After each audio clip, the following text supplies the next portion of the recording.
Welcome back, everyone. Today we are starting a new journey where a loser found a mysterious egg and hatched a waifu dragon. Today's like goal is 500 likes, and I know you guys will reach it in no time. So smash that like button and let's dive into the story. It was a world where elements of virtual gaming have merged with reality, various new professions have evolved, and people can change their professions to gain more powerful abilities. There are countless ruins and dungeons along with numerous mysterious realms, and most importantly, the world is now overrun with dangerous monsters who can kill anyone before they can even think of escape. Individuals can also obtain experience points, materials, and even equipment to strengthen themselves by hunting monsters. However, no matter how fearsome the monsters were, they are pale when compared to the awe-inspiring existence of the almighty dragons. Mysterious yet rare, they were powerful like deities. We come to the third school of the Dragon Kingdom, where the teacher was slapping the board with all his might, on which it was written that the junior year section 25 Professions Awakening orientation was happening. The teacher told the students that the professional awakening ceremony will not only affect their ability to pass the university entrance exam, but it will also relate to their future success. Some students were busy by themselves, while some were listening to the teacher, while he said that in theory, the result of profession awakening is randomly determined, but still everyone must have confidence in themselves. According to the teacher, as long as the students had strong determination, each one of them can awaken a combative profession. Among the students, there was someone with long hair and hidden eyes who looked at his desk onto a paper on which it was written that they were giving the profession awakening aptitude test. The boy smiled as he knew that his day has finally come. He was none other than Lu Fan, a person who was transmigrated to that world from a place called Blue Planet 3 years ago. During these 3 years, he had gained a fairly clear understanding of that world. There were many kinds of professions which can be roughly categorized into 3 types. At the top of them were the combative professionals, which included warriors, mages, archers, and so on. They had powerful abilities which they used to explore unknown realms, obtain equipment, and receive generous rewards. Due to this, the combat professionals were the most coveted ones. The next category was the reinforcing professionals, such as enchanters, alchemists, and so on. They can create special items with powerful effects. However, since purchasing materials incurred significant expenses, they cannot nurture their talent without the support of a large family. The bottom of the pyramid were subsistence professions such as chefs, herbalists, miners, etc. Mysterious yet rare, they were powerful like deities. Those professions are the future for the majority of people who were ordinary individuals and worked hard and strived to make a living. Lu's Aunt Han Ki is a chef. She toils hard daily, supporting Lu's education with her small steamed bun shop. Even when she was only 8 years older than him, she still supported him selflessly. Lu decided that in order to survive in the world and to provide better life for his aunt, he must awaken as a combative professional. Suddenly the teacher's phone rang, and he was now in a hurry, telling the students that he just received news that the awakening platform has been built. That meant that the awakening ceremony was about to begin. A cheer ran through the class as they finally knew that it was time for them to shine. Everyone was hurrying towards the awakening platform, but Lu was still sitting in the corner. The teacher came towards him and asked him if something was wrong. According to the teacher, as Lu was the top student of their section, there was no need to be anxious. But the reason was completely different. Lu has suddenly awakened a system which congratulated him and told him that he has got the super treasure map system, which was finally activated. Lu was not able to understand what was happening, but suddenly the teacher slammed on the desk, surprising Lu and making the system disappear. Seeing that the teacher was worried, Lu ran towards the awakening platform while telling his teacher to not worry for him. While jumping down the stairs, he knew that it was about time for a transmigrator to get a system. But due to the disturbance of the teacher, he was not able to understand about the use his system had. He thought to think about it later, because right now, he had the carrier ceremony, which was more important for him. As the students reached the awakening platform, they were awestruck by looking at the crystal in the middle, which was used in the awakening ceremony. They were all nervous, but the teacher told them to maintain silence. As Lu entered the hustle and bustle of the students, he heard someone who was saying that it would be great if he would awaken a hidden combative profession, because then he will become a powerful person, admired by millions. But another one of his friends told him to wake up from his dream because hidden combative professions were rare in the entire school. Instead of that, he was just happy if he could end up with a subsistence profession by praying to his ancestors. The Grand Master stood onto the podium while telling the students that the awakening ceremony was about to begin. He signaled towards a priest who was there to host that year's awakening ceremony. The students were baffled by the domineering aura of the priest wishing to get to that power level as well. Lu was surprised by the aura of the combative professional, because it was truly on another level. Suddenly, the system popped up, telling Lu that he has acquired a new skill, the Eye of Appraisal. As he clicked into the icon which showed the priest, he knew that the priest was a level 29 professional with the skill of professional awakening, and he had a net worth of 5 million dragon coins. Seeing the net worth of the priest, Lu was shook to the core. But suddenly the headmaster screamed at the students to be quiet, as the awakening ceremony has already started. He told the students to come up to the stage as soon as their names were called. Meanwhile, Lu was still thinking that even if his aunt sold buns for their entire life, she would not be able to earn that much money. The headmaster started calling out the names of the students one by one. The first was Zhang Tao, who was the top student of their section. Lu wondered if Tao will awaken as a combative professional. The students started talking that, as his attributes were so freaking high, he would definitely awaken as a combative professional. Even when the awakenings were completely random, it was seen that the higher the attributes of the individual, the more chances he will have to awaken as a combative professional. All the girls were dying for Zhang Tao, telling him that they loved him. As Zhang got up to the stage, the priest started enchanting the spells, and as the orb started glowing, a fireball emerged from it, signifying that Zhang Tao has awakened as a pyromancer. The students were now baffled, knowing that they had a wonderful pyromancer among them. They got so envious of him because he has now got a bright future ahead. Zhang Tao smirked as he materialized a fireball into his hands, while the girls somehow found him more attractive, screaming at him and asking him to go on a date with them. Following this, Lu understood that once he awakened as a combative professional, he can say goodbye to his distressed life. The headmaster was annoyed by all this chatter and screamed at the students once again to be silent while ordering the next student to come fast at the stage. As the professional awakening ceremony continued, students awakened professions like the herbalists, tailor, miner, and so on. Lu was experiencing firsthand that the combative professions were indeed a minority, and the majority of students still would end up with subsistence professions. Awakening as a combative profession signifies unlimited possibilities for the future of the students. While most people awaken as subsistence professionals and the movement they do so, they are destined to live an ordinary life. A student ahead of Lu told him that even if the students awakened the subsistence profession, it was still considered a good outcome. They looked at Li Ping from Section 3, whose family was already struggling, and now she had awakened as a reinforcing professional who would need a lot of money to practice. For her, it would have been better to awaken as a subsistence professional so that she could have at least gained some specialized skills. As Lu looked at the girl, he became nervous because his family was also struggling, and if he ended up with a reinforcing profession, he is done for. But as Lu turned around, he saw that the headmaster was calling his name, asking him to get to the platform fast.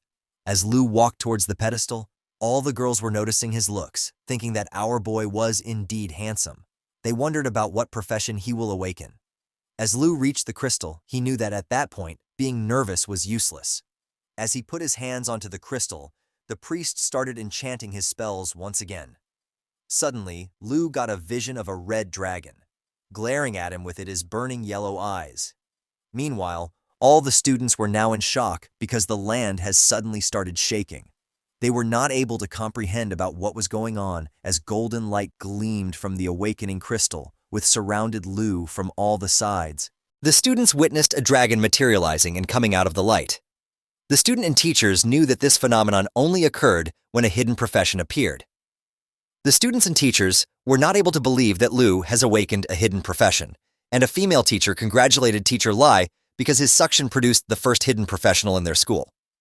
Even the teacher knew that if Lu awakens as the strongest hidden professional like Dragon Blood Warrior or David Invoke Mai, he can become a new powerhouse in the Dragon Kingdom and can make his own history. We see a magnificent red dragon onto the screens engulfed in red fierce flames, while Teacher Lai told the lady that it had been 10 years since someone awakened as a dragon blood warrior, and he even became a top-tier expert in the Dragon Kingdom. The teacher was happy, thinking that Lu can awaken as a dragon blood warrior as well. Meanwhile, the dragon looked at Lu and roared at him. Due to the impact of its voice, the students covered themselves not to get harmed, and as the dragon flew away and dematerialized, the headmaster came running towards Lu, instantly asking him if he had awakened the dragon blood warrior or Dovidin Vokmai. But to everyone's surprise, Lu sighed and told the headmaster that he was now a dragon tamer. Everyone was shocked to the core, and the headmaster was not able to comprehend about how the outcome of such a grand spectacle be awakening as a dragon tamer. He screamed at Lu, along with other students, telling them that the dragon tamer was the most worthless profession ever in history. After the awakening ceremony was finished, Lu was walking in the old town of Zhonghai City, along with his system popped up onto the side. He was now a dragon tamer of level 10 with a skill which contained dragons and dragon-like creatures. He looked at his net worth, which was just 239.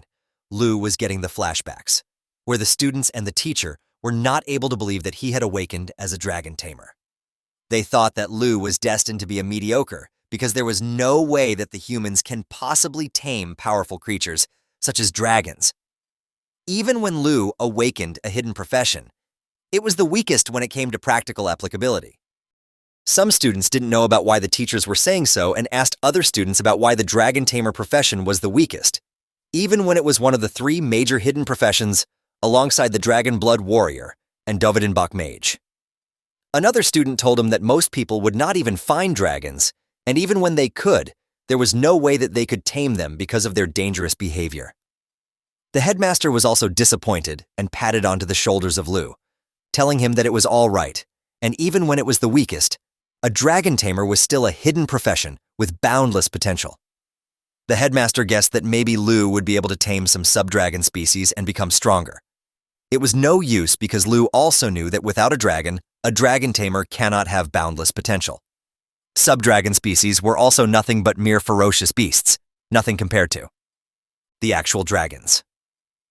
We come to know that in the 800-year history of the Dragon Kingdom, dragons have indeed appeared, but a dragon tamer who has actually tamed dragons has never existed. No matter how powerful the humans were, they were like mere ants in front of the dragon's ferocious fire. Lu knew that wanting to tame a giant dragon was nothing but an unrealistic dream. He looked at his system where his skills were locked up because he hadn't tamed a dragon yet. Lu was disappointed because his aunt was working so hard to support his education, but he cannot even provide her with a better life now. As he looked in front of him, Lu was already in front of his house, without even realizing it. He fixed his mood and got a fake smile onto his face as he entered the house telling his aunt that he was back. Man, this one looks a little more all-rounder. And you guys know what I'm talking about. The moment she looked at Lu, she immediately leaped onto him while hugging him happily, telling Lu that he was finally back. She asked Lu about how his day has went because that day was supposed to be the most fantastic day of his life. She wanted to know about the profession that Lu awakened. Hearing this, Lu was disappointed on himself, but seeing that, his aunt immediately told him that it was okay if Lu didn't awaken a combat profession, because then it would have worried his aunt when she would knew that her precious Lu was outside, fighting every day. Lu interrupted her loudly by saying that he indeed awakened a combat profession and become a dragon tamer, but the catch was that he could not do anything without taming the dragons. Hearing this, Lu's aunt was delighted, telling him that it does not matter if he was a dragon tamer without a dragon, because it still showed that Lu was really strong. She stood up from her seat and hugged Lu once again, telling him that if he can get into the college in the future, his aunt will still continue to support him. She even gave Lu the option that if he didn't want to join a college, he can still join her in running the steamed bun shop instead. Hearing that, Lu was delighted and looked at his aunt in tears, but she told him to not fret too much about it as dinner was getting cold. Lu finally looked at all the things his aunt prepared, knowing that he can't finish all of it alone. After finishing the dinner, Lu slammed down onto his bed, while thinking that even when his aunt was only 26 years old, She was working in a livelihood profession for so many years. Lu remembered her aunt's hand full of cuts and bruises, regretting that he was not even able to change her ordinary life. He wanted to live a better life with his aunt, but there was no way that it can possibly happen if Lu did not do anything as the dragon tamer. He slammed his fists onto the bed multiple times, while thinking that just with a dragon tamer would really be a hidden profession. But he didn't know where to find a dragon now, did he? In the next moment, a notification popped up, congratulating Lu for receiving the first day's treasure map. As Lu looked at the screen, he was shocked to know that he has got a divine-level treasure map on the first day. But then something stuck into his mind, and he remembered that his system was called the Super Treasure Map System when it activated. Even at the awakening ceremony, Lu had only tried his appraisal function, but not the treasure map feature. As he clicked onto the treasure map icon, the system started telling him that a treasure map can be classified into 4 categories: beginner, intermediate, advanced, and divine level. The system can even be used to combine 3 identical low-level treasure maps into 1 high-level treasure map. A notification popped up, telling Lu that every day he will receive a randomly graded and randomly located treasure map.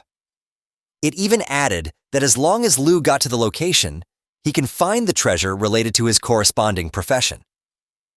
Something stuck into Lu's mind instantly as he read those words. Treasures related to corresponding profession meant that Lu can become a dragon tamer with a dragon.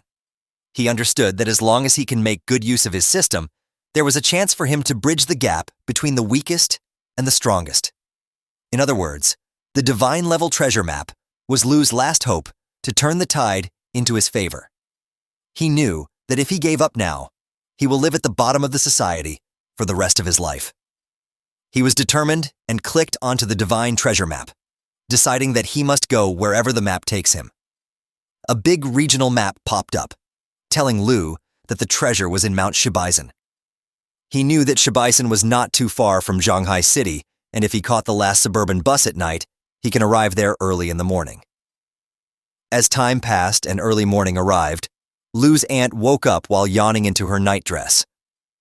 She turned on the light just to look at a note which was placed onto the dining table. She looked at Lu's room, but he was not present there. As the scene shifts, we see that there was a bus traveling in between the large mountains. The aunt started reading the letter, which told her that Lu was going to Mount Shibaisen for doing something that might be the only chance to change the fate of a dragon tamer. He told his aunt to not worry, as he will return soon. As the bus arrived at the train station and Lu climbed down from the bus, few suspicious individuals got behind him. Not knowing about those suspicious individuals, Lu was determined that he will live a good life no matter what. He looked at the outskirts of Mount Shibaisen, which looked like a barren land. Suddenly, someone slammed onto the travel backpack of Lu, and as he turned around, he saw a muscular guy along with a small girl who was looking at Lu with suspicious eyes. Lu jumped back and immediately put his hand onto the weapon he has got. But someone caught his shoulder from behind, asking him if he wanted to go together with them. As Lu looked behind him, he saw an old-looking man with an eye patch on his right eye. He shook off the man's hand immediately. While telling them that he will not go with them, Lu knew that these guys could be dungeon robbers. The girl took out a knife from her pocket while asking Lu to think about it once again. The eye patch man told him that it was dangerous to be alone in the wilderness at the night. Looking at them, Lu realized that those guys must be stealing and robbing materials from quite a while. He knew that dealing with someone as powerless as Lu should be a piece of cake for the robber group. The muscular guy clenched his fists, and the girl licked her knife, while the eye patch man asked Lu once again if he had made up his mind or not. Lu immediately took a defensive stance, knowing that the robbers has figured it out, that he was powerless. Lu calmed down and answered that he did not need them to travel along. The group was still trying to convince Lu, telling him that he did not understand the rules of the wilderness and the dangers in a night are far greater than he can imagine. Even Lu understood that he did not have any skills at his disposal right now, so he must avoid fighting at all costs. Thinking that, Lu lied to the group, telling them that he was a summoner and did not need any companions, because if there would be a dangerous situation, summoning elemental creatures can solve it. The men of the group were surprised by this answer, and the eye patch man said that if Lu was a summoner, then the concerns of their group towards his safety was unnecessary. He turned around and told the other two to also come with him. The girl ran towards Lu, whispering into his ears that she hoped that they will meet again, sometime addressing Lu as a handsome boy. She told her goodbyes to Lu while giving him a flying kiss, but the chart of nervousness was of the roof for Lu, as he thought that even when it was dangerous in the wilderness, it was still much safer and better than being stabbed in the back by dungeon robbers. That day, he understood that a life without strength was a fleeting shadow, easily overtaken by the winds of fate. He looked at the map onto his system and decided to set off quickly. As he walked into the wild, he looked at a group of powerhorn horses. They were horse-like creatures of level 8 with immense strength who are grazing onto an open field. Lu knew that even when the powerhorn horses don't actively attack humans, if somehow they will get disturbed, Lu would not be a match for them. He decided to not disturb the powerhorn horses and to take a detour instead. Even when Lu was taking a longer route for safety reasons, he was not feeling safe at all because he had encountered a group of giant horn antelopes. He was walking slowly and cautiously, but as he did not look below his feet, he mistakenly put his leg onto a frog who croaked in pain with all its might. Hearing that, all the antelopes were suddenly looking at Lu as they screamed in anger for getting disturbed. Lu was eventually getting chased by the giant horn antelopes as he ran and ran in the hopes of getting away from them. He noticed a plain ground on the side of him. He immediately jumped to his sides, crashing down onto the ground, somehow able to save himself. As he looked the frog he put his leg on, he saw that the creature was the prey of the running stampede of the antelopes. He was disappointed as he thought that he cannot even handle a timid giant horn antelope in his current state. Lu knew that if he missed the opportunity he caught that day, his fate will be like of that same frog. Finally, a notification popped up telling Lu that he has arrived at the designated treasure map location. As Lu looked ahead, there were 2 giant rocks and a faint red glow was coming out from the other side of them. He understood that the rocks were indeed the indication of the location provided by the treasure map. As he walked into a cave formation of the rocks, he looked at a pitch-black egg, which was huge in size. He knew that this treasure can change the fate of the dragon Tamer because it was none other than a dragon egg, which was cracking slowly. The system popped up telling Lu that it was a black dragon egg with an unidentified level.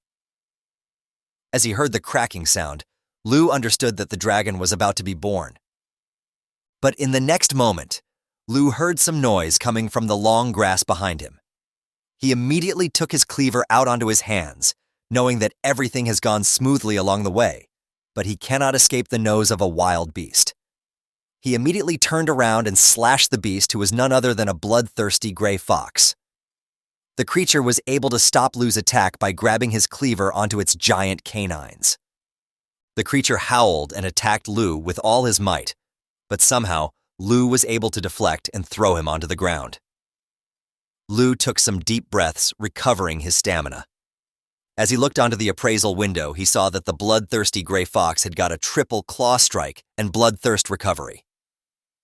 The creature can use a triple hit combo to make the target bleed and recover its health through bloodthirst recovery. Lu looked behind him at the dragon egg, which was going to hatch at any moment now. Lu knew that he didn't have much time or skills to deal with the creature.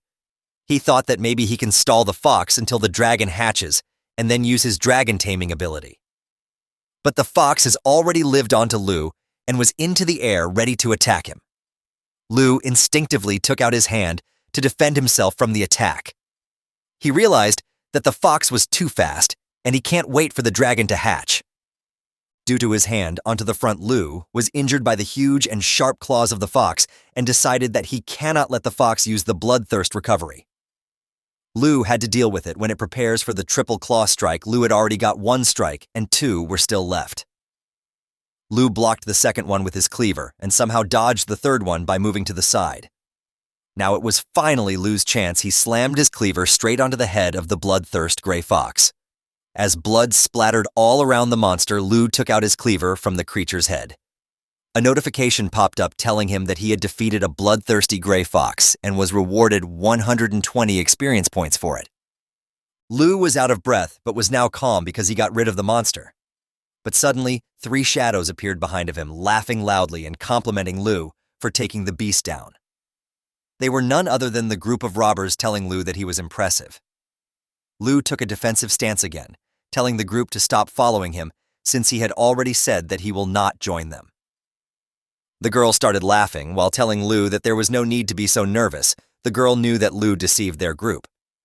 The eye patch man made Lu remember that he told them that he was a summoner, but he didn't even use any summoning skills and got injured by a monster like this. Lu was now in a fix knowing that he was figured out from top to bottom by the robbers group. He immediately kicked the body of the fox monster towards the group, telling them that if they wanted the fox fur, they can take it and stop bothering Lu. But as the lifeless monster crashed at their feet, the eye patch man laughed while telling Lu that he was interesting. He picked up the fox fur, telling Lu that this was only worth 80 dragon coins, but they did not come here for just that small amount. They were actually after the divine treasure too. Lu immediately understood that the group had saw him looking for the dragon egg, but as he looked around, the muscular man and the woman were already running towards him with an intention to harm him. The muscular guy punched Lu with all his might, and he was slammed down with his cleaver thrown into the air. Lu crashed intensely a few meters away from the robbers, but as he opened his eyes, he saw that the lady was laying down on him with her knife onto Lu's throat. She told him to not move, or he will get scratched by her knife. The eye patch man told Lu that he underestimated the dungeon robber's sense of smell for treasures. The muscular man ran towards the dragon egg and asked the other members to have a look at what he found. Lu saw his plan failing in front of his eyes, and as the eye patch man was happy for getting the treasure, he ordered the girl to kill Lu instantly. The man ran towards the egg, while the girl told Lu that he was indeed handsome, but she would still have to bid farewell to him. Lu was still not ready to lose his hope. He saw that the dragon egg was almost hatched, and knew that he can't let the robbers take away the dragon from him. Suddenly, the dragon hatching was complete, and something flew out of the egg in an instant, surprising the group to the core. As they looked above their head, they saw a silhouette of a giant dragon, not able to understand about the kind of monster it was who came from the egg.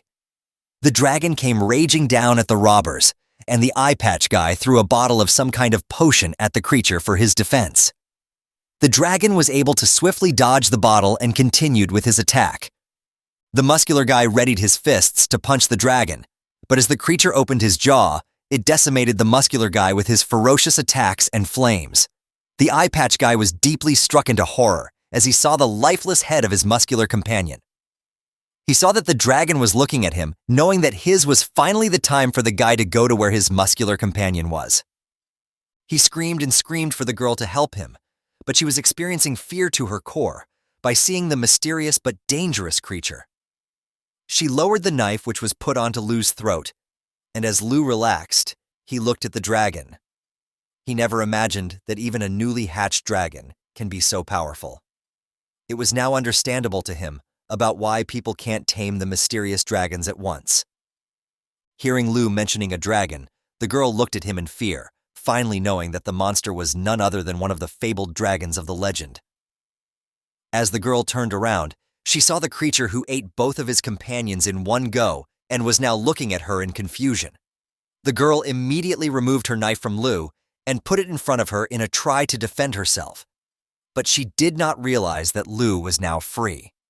He slammed the robber onto the side, telling her that the dungeon robber's sense of smell was too dull. He screamed at the girl for attempting to steal the dragon which was rightfully his. Lu immediately ran towards the dragon, even confusing the creature. As he screamed, dragon taming technique. Yellow light started emanating out of his hands. Even the dragon was surprised by what Lu was doing. But as he touched the dragon, the girl behind him asked Lu in fear about who he was. Lu smiled as he asked the girl in surprise if she finally wanted to know who Lu was. He finally told the girl that he was not just a summoner, but instead he was a dragon tamer. A notification popped up telling Lu that the Black Dragon Covenant was now tamed by Lu. The mysterious Black Dragon had the skills named Dragon Claw Dragon Fang Strike and Dragon's Inspiration, As the creature leaped towards the girl, she started apologizing for her behavior to Lu, telling him that she really didn't know that the treasure was actually a dragon egg. But all she saw was a red and black silhouette of Lu and his newly acquired dragon. Lu was furious at the girl for scheming against multiple innocent people. He told the girl that the only thing that she gets was a chance to go join her comrades in the other world. He ordered the dragon to finish her once and for all, and after everything was finished, Lu was finally sitting onto a cliff of the mountain bandaging the hand, which was injured by the fox monster, while the dragon was searching for something into his new master's bag. Finally, Lu picked the dragon up, not able to believe that he finally crossed the gap between the weakest and the strongest of the races. He raised the dragon onto his hand like a kid, telling the creature that it was way too lively. Lu was awestruck by knowing that the dragon was so powerful right after hatching, so it will get stronger and stronger as much as it levels up. Lu tightly hugged his newly acquired dragon, telling the creature that the title of Dragon Tamer will no longer be called the weakest class. But now an important question arose in the mind of Lu. What would he call his newly tamed dragon? He thought of names like Little Coal Ball and Black Diamond, but they were too lame. Finally, Lu noticed that the dragon was licking at his wounds. As the dragon drank, its master's blood-red aura started emanating from the creature. As the dragon opened up his elegant wings, it started transforming into a magnificent girl and was now standing in front of his master. The black dragon has now transformed into a human with a long tail and 2 elegant wings. All right, guys, the waifu is here finally. All hail the waifu Tamer. Lu Fan was shocked by seeing her into this form and understood that the dragon can also transform into a human. As the dragon did not understand human language, she just shook her head to agree with what Lu Fan was saying. The dragon lady was still behaving like a child and was flying here and there. While Lu Fan read about his new unlocked skills, they included dragon taming, which was the ability to tame dragon-like creatures, along with Dragon Claw, which transforms the player's arm into a dragon claw, and its strength depended on the current dragon pet. Another skill was the Dragon Fang Strike, which mobilizes dragon energy to deliver a powerful blow, and last but not the least, the Dragon Inspiration, which inspires the user and the dragon pet and increased all attributes and attack power by 30%. We come to know that the black dragon was a legendary creature. For Lu Fan, it was just as he thought. As soon as he had successfully tamed a dragon, all his skills were unlocked. Lu Fan immediately knew that even if he were to personally act for it, he could easily crush other combat professionals of the same level. Lu Fan clicked onto the black dragon's profile, and her stats were now in front of him. The dragon had the strength of 342 with agility of 267. She had a spirit of 359 with an endurance of 373 and was a legendary creature. She had multiple attacks, including the mighty jaw assault, which swiftly charges forward and tears into the target, causing continuous bleeding damage. She had lava flame, which continuously spurts flames, dealing damage while healing her. She had the Black Dragon Heritage, which reduced all damage taken by 50% and gave immunity to all debuffs, along with 500% increase in self-recovery ability. She had a special skill, which needed a blood pact. It was the Bloodline Connection, which provided a 10% attribute bonus to the Dragon Tamer.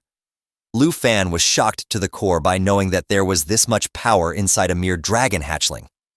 Even when he contracted just with a level 1 dragon hatchling, it had these powerful skills and nearly 400 points in various attributes. Even a skilled human expert, who is 20 levels higher than Lu Fan, would not stand a chance against him now, and he would never have to think about the ordinary humans at all. What was more was the Bloodline Connection, which directly doubled all of Lu Fan's attributes. He understood that the Bloodline Connection was the reason. He felt significantly stronger after successfully taming the Black Legendary Dragon. Lu Fan was now very happy, and with her smile onto his face, he thought that it was as expected from one of the 3 strongest hidden professions. No matter how strong a hidden profession may be, it had no chance of winning against the dragon race. And without a doubt, the Dragon Tamer was indeed the strongest hidden profession and not the worst. Just then, he saw the Dragon Lady, who was eating the eggshells from which she hatched from. Lu Fan guessed that although the hatchling can transform into a human, it still behaves like a dragon, and a newborn one at that. But the question was still remaining where it was. What should Lu Fan call the dragon? Suddenly his mind was struck by something, and he remembered that a little black dragon born during the night before dawn should be named Xiao Yi. Even the dragon was delighted when she heard the name and smiled cutely. Lu Fan understood that the dragon was liking her new name. He was happy that even when the treasure hunting was dangerous, it was all worth it. He patted the dragon's head and asked her if she was hungry. Xiao looked towards Lu Fan and nodded with a cute smile. As she finished the remaining eggshells, Lu Fan told her that it was time to go and hunt some monsters to fill her belly, while he was thinking that they cannot just go back home with an empty stomach. Lu Fan stood up and smiled, while thinking that the trial that determines whether he can enter the university is coming soon, and many students must be trying to hone their qualifications by seeking opportunities outside. The prestigious Southern Province's Top Scholar Award and qualification for the highest educational institution in the Dragon Kingdom that Lu Fan wanted to enter into was now within his reach. But he knew that even after what had happened, he could not take the entrance lightly, and leveling up and mastering skills should be the top priority for him and his dragon. Lu Fan started running with a smile, and Xiao was following him with a smile on her face. Lu Fan told Xiao that they were going to set off and head deep into the Mount Shi Basin, as there were monsters there that are even tastier than eggshells for the dragon. As they were advancing, Lu Fan and Xiao suddenly heard some noises. They saw that a group of creatures was running towards them with insane speeds. Lu Fan immediately popped up the system, which told him that they were the plains hyena, and they had the attack of Rending Bite, which inflicted continuous bleeding damage on the target, along with Putrefaction, which inflicted a disease debuff on the target.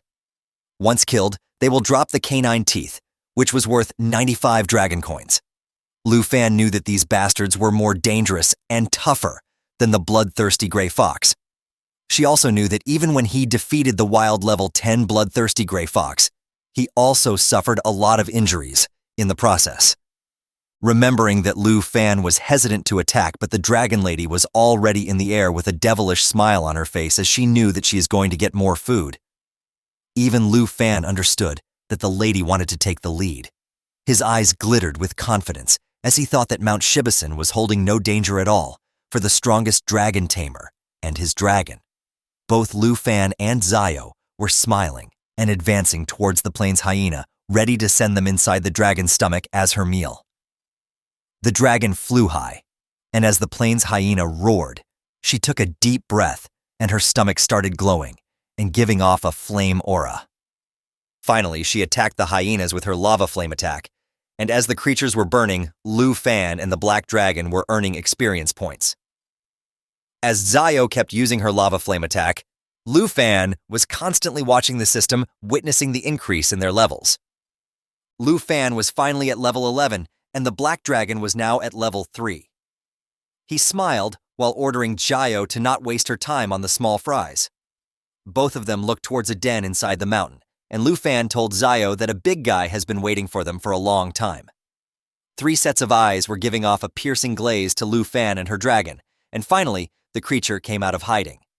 It had 3 heads, and they were clearly showing the killing intent of the monster. It was none other than the 3-headed blood lion, who was a level 25 lion-like creature with multiple attacks, including Roar, which increased defense and attack, Trample, which dealt significant damage within target range, and Triple Flame, which inflicts 3 instances of fire area damage. Upon defeat, the creature will give 23,790 experience points to the player, and will drop materials like Blood Lion's Tooth and Blood Lion's Skin. Lu Fan knew that for a level 25 elite boss typically, it would require a strong team of monster hunters just to approach. But he was a dragon teamer now, and he can do anything. He ordered Xiao to go towards the 3-headed lion to engage with him in a battle. As Lu Fan and Xiao were advancing, the lion used Roar and increased his defense and attack power for a certain period of time. Then he started charging a heavy attack, which was the Triple Flame. Lu Fan knew that this attack required some time to charge, and as he was running, he ordered Xiao to coordinate with him to interrupt the lion's skill. Xiao's body was engulfed in flame, and Lu Fan was now ready with his cleaver in his hand. Both of them jump towards the three-headed lion, and we see that the dragon was transformed into his original form while using the mighty jaw assault. The black dragon immediately closed the gap between the creature and herself and finally bit the creature onto his face while clenching the other two heads with her sharp claws. The system finally told Lu Fan that the triple flame attack was interrupted successfully. He complimented his dragon for the good work she did and finally attacked with his cleaver while using the Dragon Fang strike, which mobilized Dragon Aura to unveil a powerful strike with the current weapon. With this final blow, the creature was dropped dead onto the ground, and both Lu Fan and the dragon jumped back at their place. The dragon was now again transformed into her human form, while Lu Fan was surprised by knowing that the elite monsters really helped him level up quickly.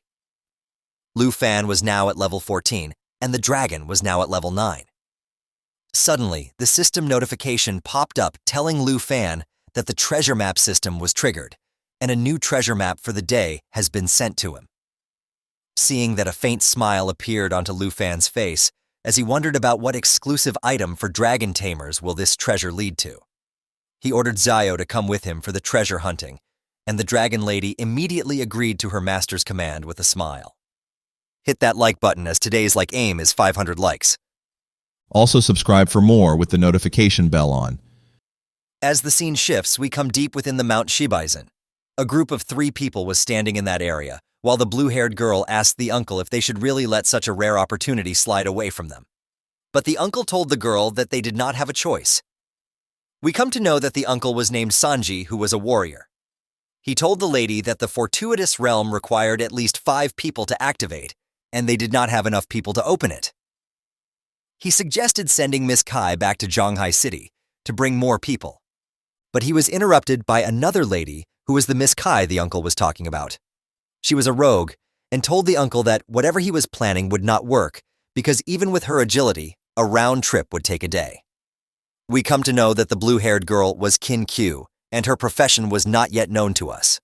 She told everyone that the fortuitous realms appear randomly, and the rewards were higher than the regular dungeons.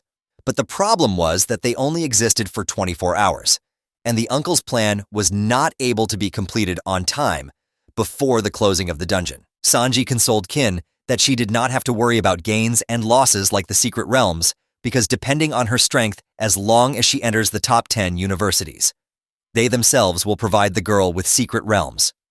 But Kin was still sad and told the uncle that it was such a pity that they were near the secret realm but have 1 member less. Suddenly Sanji heard something along with the rogue girl and immediately turned around ready to attack. But they were surprised to see Lu Fan, who told them to not be nervous because he was just passing by the mountain. The uncle was shocked to the core by seeing such a young boy deep into Mount Shibaisen.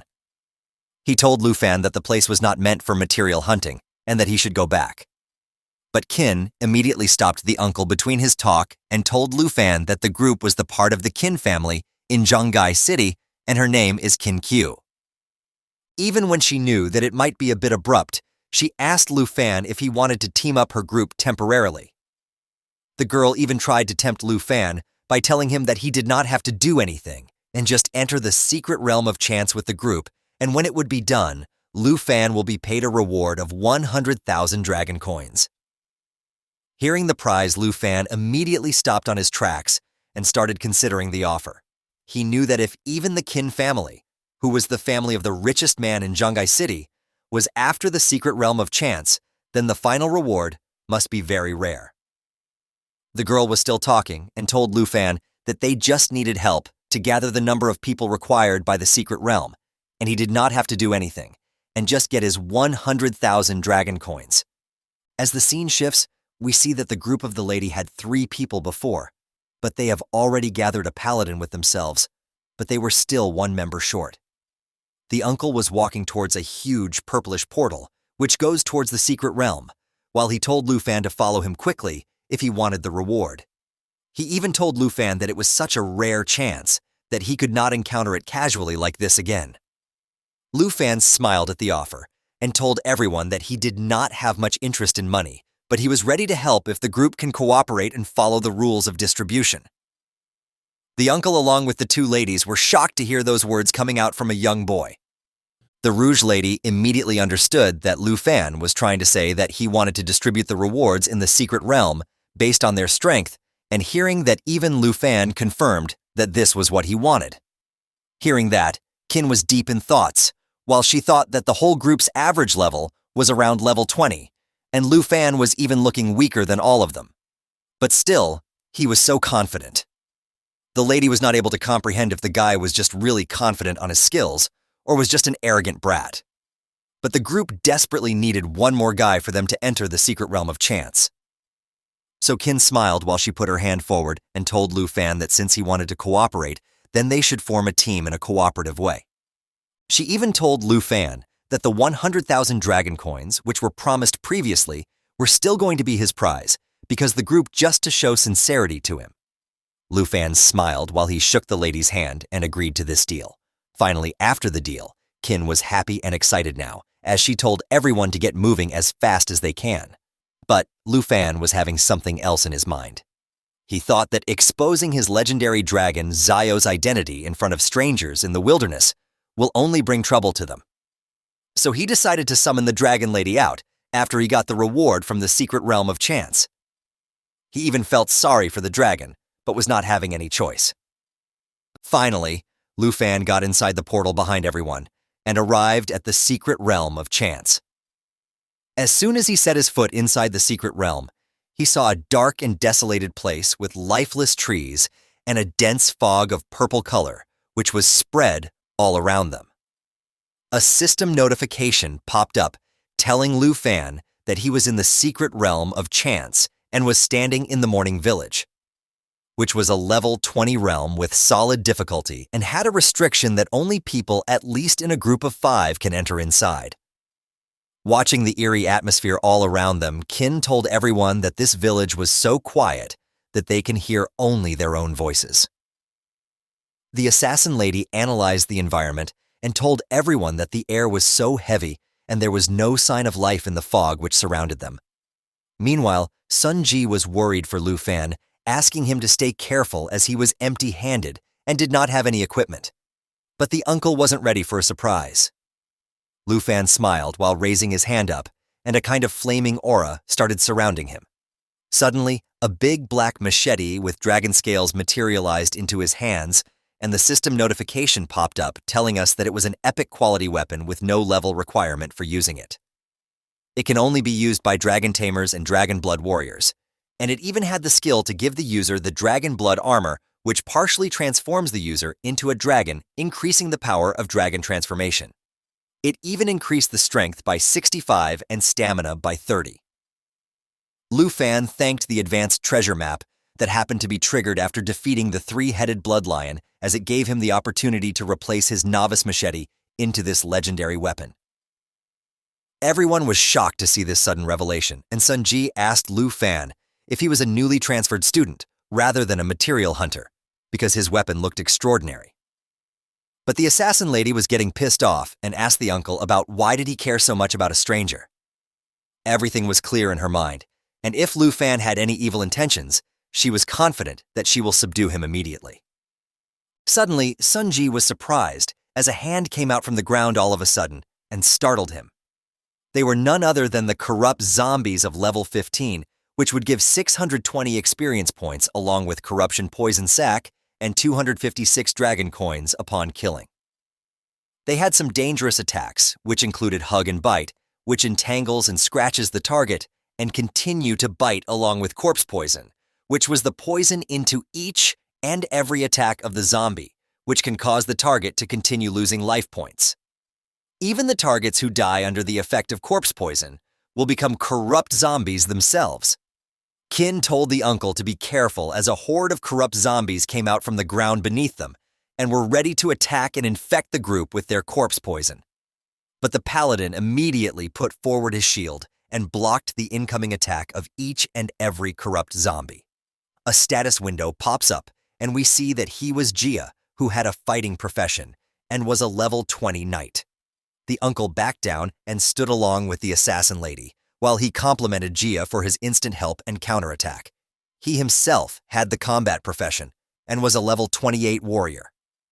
He hacked and slashed all the corrupt zombies coming in his way, along with the rogue lady, who was also a level 28 rogue.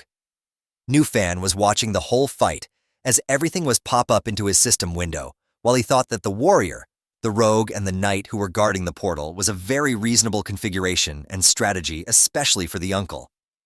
Because he was a level 28 warrior who was about to change his profession for the second time. Suddenly, Kin raised her staff in the air, and yellow aura started surrounding her all over, Lighty raising her up from the ground as she was chanting some spells and charging her attack.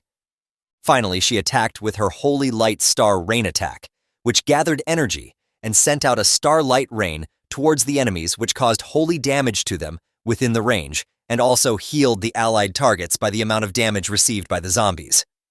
Everyone witnessed multiple meteorite-styled attacks, and Sanji, along with the rogue lady, immediately dodged the incoming attack, while all the zombies were now preyed to Kin's huge area of effect attack, which decimated them and left no trace. She smiled while she told Lu Fan that this was his profession. We come to know that Kin also had the hidden profession of the Holy Light Mage, which can combine attack and healing together. Even when the attack damage was lower than that of a mage, and the treatment was not as good as of a priest. It can do both of them at once, which was helpful for the team in many ways. The notification popped up telling Lu Fan that Kin was a white-level hidden professional, the Holy Light Mage. Even Lu Fan was surprised by realizing that he just met another hidden professional in such a short span of time. He even complimented the holy damage of the girl, which was very effective against the zombies. But the silence was short-lived as everyone felt an earthquake below their feet and somehow balanced themselves. Lu Fan realized that due to all the commotion, some elite monsters were alarmed and were now coming towards the whole group. Listening to the sounds of their steps, Lu Fan knew that they were quite a few in number. Suddenly, a blood-red hand came out of the ground, and the system notification told Lu Fan that they were blood zombies of level 20, which can give 840 experience points, along with blood corpse poison sac and 90 dragon coins upon killing. These zombies had blood-sucking bite, which entangles, scratches, and bites the target, causing damage to them and healing the zombies at the same time. They also had corpse poison, which was inside their each and every attack, along with a new attack of blood fury, which allowed them to enter a violent state and increase their strength and agility by 40%. Even these zombies started to slowly come out from the ground because they wanted to kill the whole group of living beings present in front of them. Sunji was alarmed when he looked at the elite monsters coming at him and told the rogue lady to protect Kin and Lu Fan while he ordered Jia to come with him because they can't let these pieces of rotten meats break through the front row. Even Jia stopped the fight he was taking on and immediately followed the leader's command. Both of them were ready with their heavy attacks, and Sunji used his full moon onto a blood zombie, splitting his hand from his undead body. Meanwhile, Jia also used his sword to thrust it where the zombie's heart should be, giving them lethal damage. Or at least they thought so. Sunji screamed at Jia, asking him if he can draw his weapon out or not, but both of them were now in shock as they saw that the zombies were smiling and were not even showing a hint of damage that they took. Suddenly, Jia saw that the blood zombies started to absorb both of their weapons inside them. They smiled and laughed frantically while growing big in size as they activated the corpse poison, which started infecting the group with the poison and healed the zombies in the process. Jia was not able to comprehend about how this was possible, and even Kin was in shock, telling everyone that the cop's poison requires the priest's clarity to remove it from the body, and she can't do so, thus meaning that she was unable to help anyone. Meanwhile, the zombie's growth was not stopping, and was now engulfing the knight's hand inside of them, also inflicting him with the corpse poison damage, which was increasing by every second. Jia was now desperate and screamed in pain while asking all of them to come and help him. He told Sunji to release his weapon quickly, otherwise he will get infected too. And after doing just that, Sunji ran towards the knight in the hope of saving him. He ordered the rogue lady to come to the front row and defend him from the blood zombies, while he pulled out the knight from the grasp of the muscular blood zombie. But she was not able to help them because she was busy fending off zombies, which were trying to make her like them too. Suddenly, they heard Lu Fan's voice, who told Sunji and the knight to chill out and let the lady continue to fight. We see that one of Lu Fan's eyes was glowing with a crimson red color as he had the epic machete in his hand, ready to slay all the monsters. Sunji wanted Lu Fan to get out of the way of the red blood zombies, thinking that he will be brutally damaged if he did not do so. But Lu Fan has an intense determination in his eyes as he used his legendary ink dragon machete and immediately attacked the blood zombie's throat with yellow flaming aura surrounding him all over, along with his legendary weapon. Everyone was shocked to the core by seeing this phenomenon unfold, and the most shocked among them was Sunji, who was not able to believe that. Lu Fan was able to defeat the zombie. On the other hand, he was returning Sunji his sword while telling him to not back down and keep moving forward with a smile on his face. But the uncle ignored that and immediately asked Lu Fan about how high his level was exactly because it was impossible for a newly transferred student to have such high attack power. But there were more important things in hand.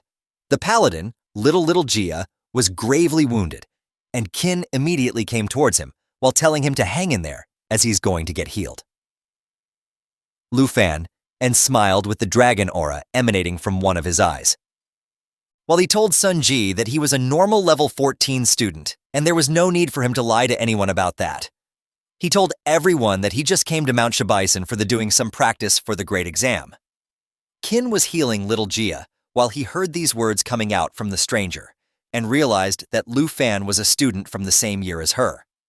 She was not able to comprehend about how a level 14 student actually had higher attack power than the uncle who was level 28. But suddenly, a red blood zombie attacked the lady from behind with a gruesome smile on its face. The rogue lady jumped in between their way with her crossbow while telling Qin to watch out. But to her surprise, the one he threatened to subdue was even faster than her and immediately got to the zombie, pinning it down to the wall with and lethally wounding the creature with his legendary machete. As he took out his weapon from the blood zombie, Lu Fan told everyone that the level of zombies in the village will only get higher and higher. He proposed an offer to them that he will fill the gap in the front row and ask them if they were okay with this decision. Sunji was thinking about this offer, while the ladies remembered a rumor about a person in the Jiangai city and wondered if that person was none other than Lu Fan. Qin smiled while telling him that they will count on him from this point on, and if he and the uncle lead the team in the front, the lady can take care of Little Gia and the rogue lady will cover the rear. She even informed Lu Fan that the secret realm guardian should be in the village. Hearing that Lu Fan told the group his name and started getting ahead of everyone while signaling them to come fast and go deeper into the realm. But hearing the name was a great shock to the whole group, as what they thought was indeed true, and Lu Fan was the rumored hidden class dragon tamer that recently awakened. But Qin was still not able to comprehend about how the dragon tamer was so strong when it was the weakest class. As the scene shifts, we see that Lu Fan and the others were now at the center of the village and were killing each and every blood zombie coming to their way. Lu Fan was fighting while he thought that Qin's profession cannot remove the corpse poison, and the teleportation gate only appears after defeating the secret realm guardian. Lu Fan realized that they have to hurry, or Little Gia will die in the secret realm as the corpse poison spreads, and then he might even turn into a zombie. But the rogue lady wondered about why there was no trace of the secret realm guardian even in the center of the village. Little Gia noticed that some zombies were circling Sunji from behind, and there was a rustling sound coming from the debris behind him. He mustered up all the strength he had and yelled at the uncle to watch out as he dropped down onto the ground and fainted. Seeing this, Qin ran towards him while yelling at him to hang in there. But then a red beam of light started shining above the group from the debris. As they turned around, they saw a huge iron-skinned zombie with multiple heads and one main red eye which was coming towards them with insane speeds. We come to know that the iron-skinned zombie was a level 20 monster, which gave 40 dragon coins upon defeat, along with 13,720 experience. It had the corpse poison attack, along with assimilation absorption, which absorbs the poison target and merges with itself, increasing the zombie's maximum HP. It even had steel skin, which made the iron zombie enter into an iron skin state, which increased its defense and endurance by 40%. The purple-head lady gasped as she knew that the secret realm guardian has appeared in front of them. Seeing the iron-skinned zombie, Lu Fan understood that Little Gia's corpse poison has worsened to the point where it can attract iron-skinned zombies towards him. He screamed at the group to quickly defeat the zombie before it tries to assimilate and absorb the paladin. Hearing that, Sunji immediately ran towards the zombie and attacked him with Moonlight Slash. But to no avail, his slash was not even able to give even a single scratch to the iron-skinned zombie. Even Lu Fan jumped into the fight once again while awakening his dragon aura, because he knew that there was no time left to him for letting the zombies attack slowly because the corpse poison was spreading very fast. He immediately took his black machete and pierced it through the iron-skinned zombie's main red one eye, but to no avail. Nothing happened to the creature because he was now into the steel skin state, which was increasing his defense and endurance by 40%. Lu Fan looked at his ink dragon scale machete while he thought that he needed 2 more hits, but they must be faster because they had no time, and the zombie can come and absorb little Gia at any time now. Suddenly he looked at the status window and saw the Dragon Blood Armor skill, which transformed the user partly into the dragon. Meanwhile, the iron-skinned zombie finally ran towards the paladin while it was charging its assimilation absorption skill, ready to absorb the poor guy. But at that crucial moment, Lu Fan yelled at Qin to use her holy spells in coordination with him while he began transforming his hand by using the blood dragon armor.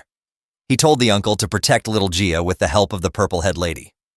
We see that as Lu Fan's transformation was complete, one of his hand was now converted into a dragon hand. And listening to his commands, even Qin was ready and started chanting her holy spells with her staff up in the air. Lu Fan and Qin ran towards the iron-skinned zombie, and our boy jumped at the creature with all his might. While the Holy Light Mage also used her Holy Starlight Rain attack onto the undead creature in the hope to defeat it once and for all by giving it massive damage. The iron-skinned zombie boss was running towards Lu Fan and the group with insane speeds, while it screamed that it wanted fresh blood and flesh. Our boy Lu Fan jumped into the air, ready to attack the unshakable creature right during its movement. And we see that suddenly the monstrous iron-skinned zombie started disintegrating, and its skin started falling bit by bit. Looking at that, everyone was surprised, while the purple-head lady realized that the zombie was disintegrating as it increases its speed. Hearing that the uncle understood that the iron-skinned zombie always relied on constant fusion and absorption technique to become huge and to maintain its body. Lu Fan instantly realized that if the iron body was not the original iron-skinned zombie, then the original body must have been wrapped inside all the iron. Sunji Gave was too impressed with our boy's thinking capabilities and instant action. Over many years serving the Qin family, he had already seen all kind of masters, but had never seen someone like Lu Fan because he was definitely a hidden profession. Suddenly we see that the iron-skinned zombie's skin disintegrating too much, and finally the original head of the zombie creature was now in front of everyone.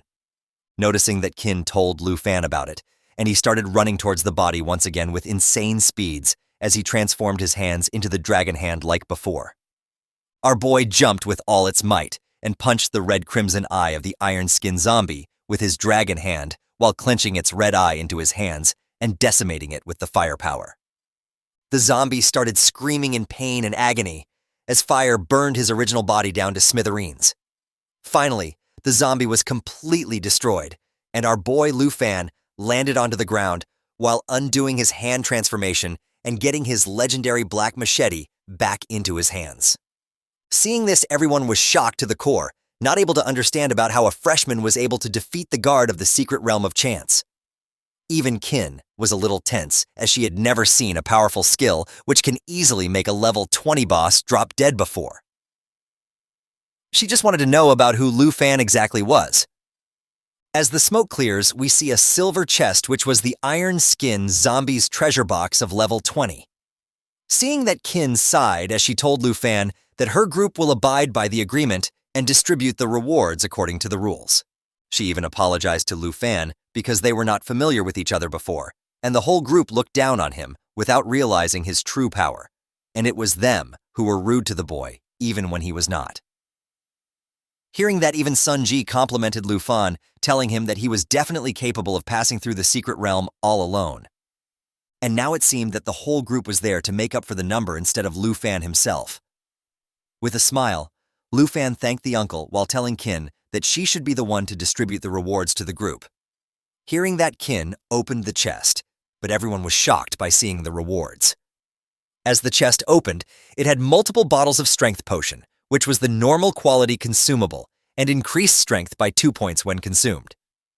The chest also had multiple antidote potions of rare quality, which eliminate core poison when they are consumed.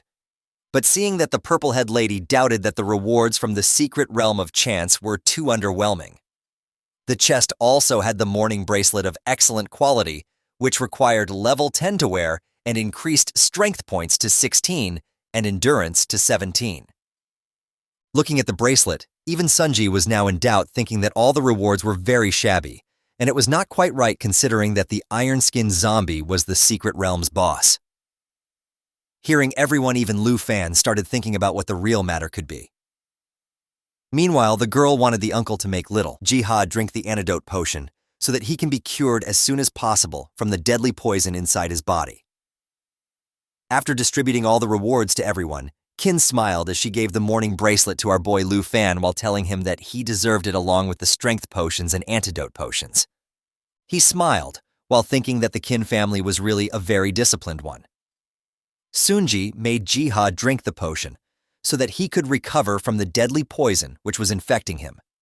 After giving all the equipment, Kin started wondering about how strange it was that she defeated the boss, but can't see the portal to get out of the secret realm of chance yet. Lu Fan was equipping the morning bracelet as he noticed something ominous coming towards their way, while the purple-head lady suggested everyone that they should start looking around for the portal. But hearing that, our boy screamed at the ladies to not move an inch. Lu Fan was able to see at his system that even when they defeated the blood zombies and the iron-skinned zombies, they were not the final boss of the morning village, and someone was still left. Hearing that, Sunji exclaimed, asking Lu Fan about the basis of his surety that someone was still left. But before Lu Fan can even answer, Kin told the uncle that as a holy light mage, even she can sense a very dark existence not too far away from them. We come near the lakeside of the morning village and see that it was all dark and gloomy, with the water giving off a stench not bearable by anyone at all. Even the group instantly agreed that if the lady says that someone is nearby, then something must have happened. And for that matter, the secret realm of chance was not that big either. So maybe they have missed to check a place when they first entered inside the morning village. We see that inside the water there was a big tentacle monster with multiple gruesome eyes and red crimson pupils, which are seething in anger due to the whole group defeating many of its minions. Lu Fan was sensing everything and knew that the imminent danger was coming sooner than anyone could think.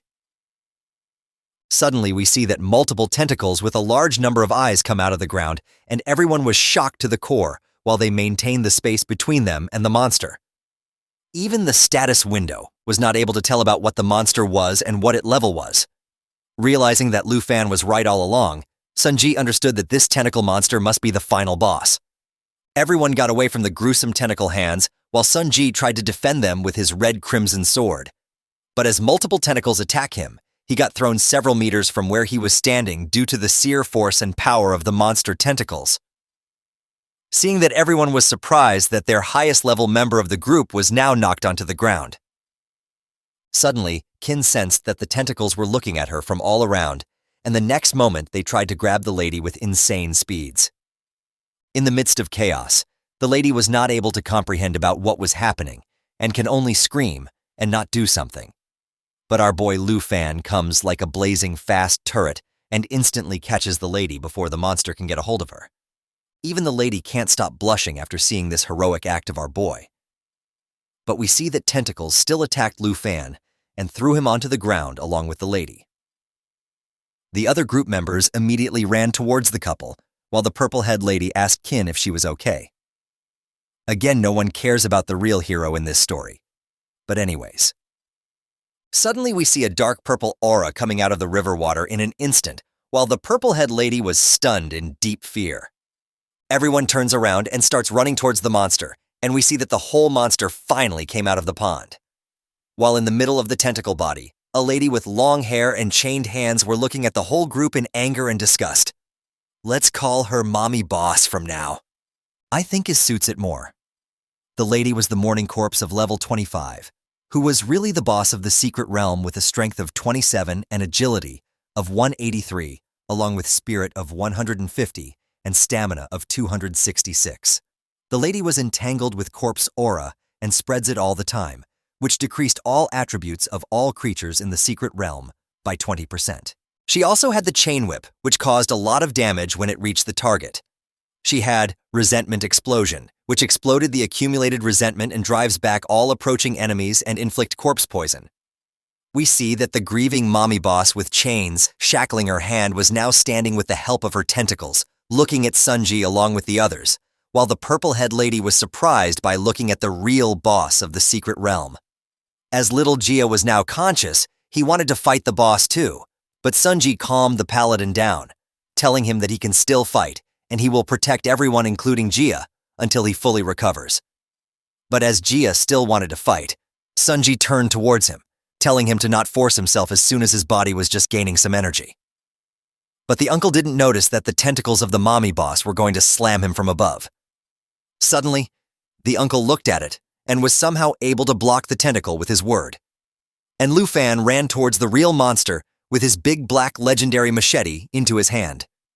He knew that the uncle and little Gia were barely holding on against the boss and that they can only rely on him to really defeat the boss. Lu Fan immediately realized that as long as the boss was still a zombie, there was only one way to defeat it.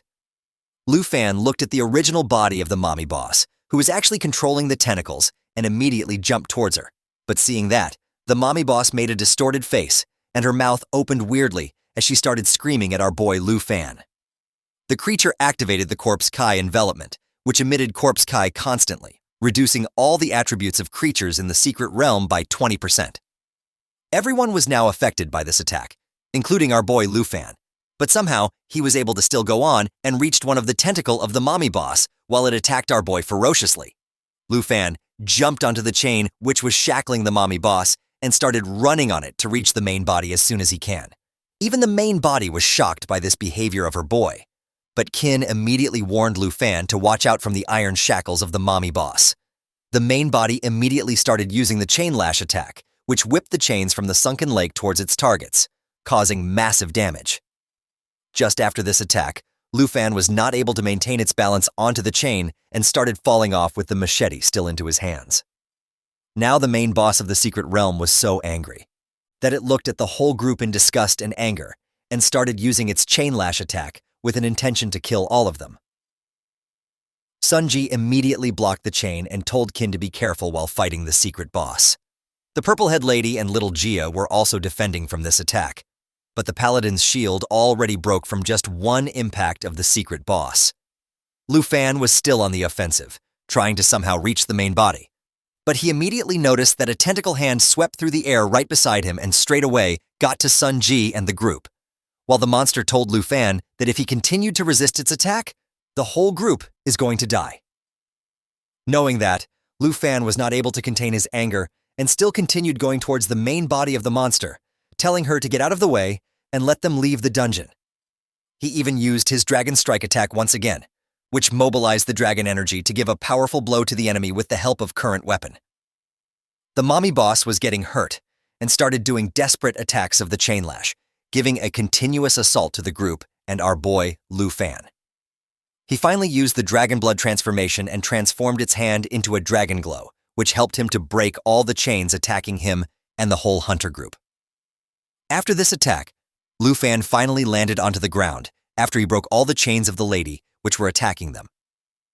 Sunji even told Lu Fan that the boss was not something that they can deal with right now, and he even advised Lu Fan that they should retreat first and strategize about dealing with this secret boss. Even Kin was worried about Lu Fan, and she told him that the whole group in bad shape and they were of no match of the secret boss. She even added that they will all be in great danger if they did not get out of the secret realm right now. But as the grieving lady was still looking at Lu Fan and was ready to attack once more, he told the whole group that they should retreat to the village first, where the zombies have already been eliminated. He gave the task to the uncle and the purple-head lady for them to make sure that the other two people of the group should be safe. Hearing that, even Kin was deeply worried, asking Lu Fan about what will he do by staying near the main mommy boss. Hearing that, Lu Fan dismissed the group with his hand while telling Kin that he will defeat the boss no matter what it took, and he once again told the whole group to retreat quickly. Hearing that, even the purple-head lady liked the idea of Lu Fan and asked Kin to retreat with them. The lady was deeply disappointed that they cannot help Lu Fan at all, and he had to deal with the monster alone. But on the other hand, Lu Fan raised his hand into the air, and a flaming aura surrounded the battlefield. While opening that portal, he thought that even without the debuff of 20% reduction in attributes, which was given to the group by the grieving mommy boss, the whole group would still not be able to help our boy Lu Fan that much.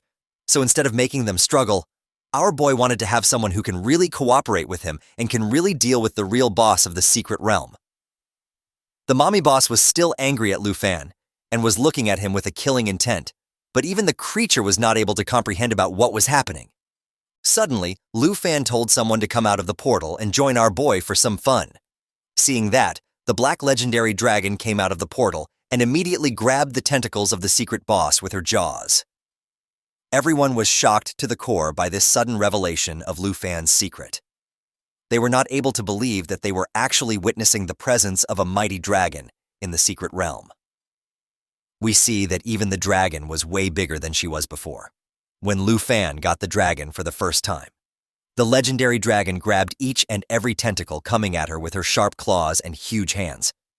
Meanwhile, the group was still in shock, seeing that the mysterious kid Lu Fan summoned a giant dragon into the secret realm.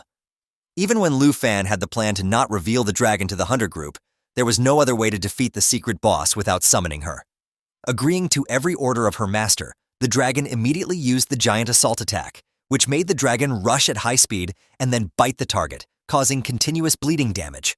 By doing this, the dragon broke multiple tentacles of the main body, causing the zombie mommy boss to scream in immense agony and pain, making her roar and to frantically attack. But even after all of this, the dragon was not ready to stop and gave a final attack to the secret boss of the secret realm, taking all the shackles of the mommy boss and making her submerge into the water once again. And with that, finally the secret boss of the realm of chance was defeated. Sunji was not able to understand about how Lu Fan was able to dismantle the whole enormous boss in just 2 blows. It was simply a terrifying thought to him. Even little Gio was not able to believe that he was witnessing the might of the dragon with his own eyes. Everyone in the group believed that seeing the dragon meant they are inevitable death. But that was not the case, and they were truly shaken and terrified while also being amused. Even Kin understood that the person in the recent rumors she heard about Zhonghai Sitam was really our boy, the one and only worthless dragon tamer Lu Fan. We see that Lu Fan was patting the dragon for the work she did, telling her that she did very good work. Lu Fan approached the chest and opened it. The chest began to glow, and as he looked inside, he started smiling. Little Kin held the magical staff with both hands and stood behind watching him, while the rest of the team simply stood silently watching. As Lu Fan opened the chest, it contained several objects. The first one was the Holy Light Staff. This object was of excellent quality, with 32 spirit points and 19 stamina points. The required level to use it was level 10. The staff had an ability called Holy Light Seal, which allowed the user to bind the target with light. The duration of the bind depended on the user's spiritual attributes. The second object was a robe called Twilight. This object was of excellent quality. It had 35 spirit points, 15 stamina points, and the required level to use it was level 10. This outfit had an ability called Light Flow, which allowed the user to use light to create a barrier to protect themselves from attacks. The amount of damage that the barrier could absorb depended on the user's spirit attributes. The third object was the Ring of Mourning. This object was of rare quality. It had 57 spirit points, 21 stamina, and 12 strength points. The required level to use it was 15. This ring had an ability called Mourning Aura that allowed the user to assign any target to obtain the Mourning Aura. Any attack launched by the person with the aura would be added with a resentment value. When the resentment value accumulated, the attacking target would be affected by negative effects such as poisoning, bleeding, and dizziness caused by corpses. The fourth and final object was the Job Transfer Scroll. This object was of rare quality, and it had no points as it was consumable. The effect of this object was to induce a low probability that a non-hidden profession would be transferred to the hidden profession of the current profession. Without thinking twice, Lu Fan chose the job transfer scroll. He stood up, and while holding the scroll in his hand, he turned towards Little Chin and the others. As his body emitted a blue energy, he revealed to them that he was going to choose the scroll. A system window appeared to inform him that he had successfully obtained the job transfer scroll.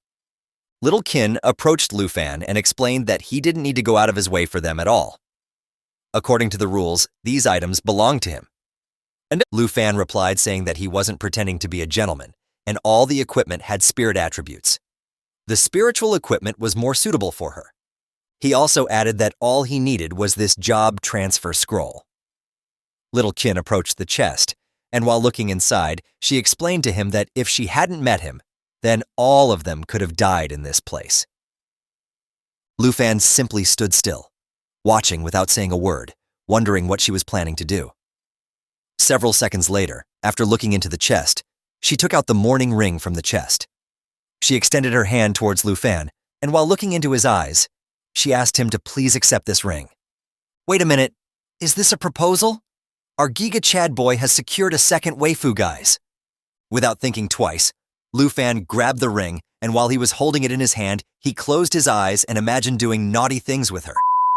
With a smile thought that if she acted this way, then he couldn't do anything. Little Chin stood up, and while holding the magic staff, she started staring into Lu Fan's eyes and began to blush while imagining doing dirty things to him. Wait, what the? Stop it.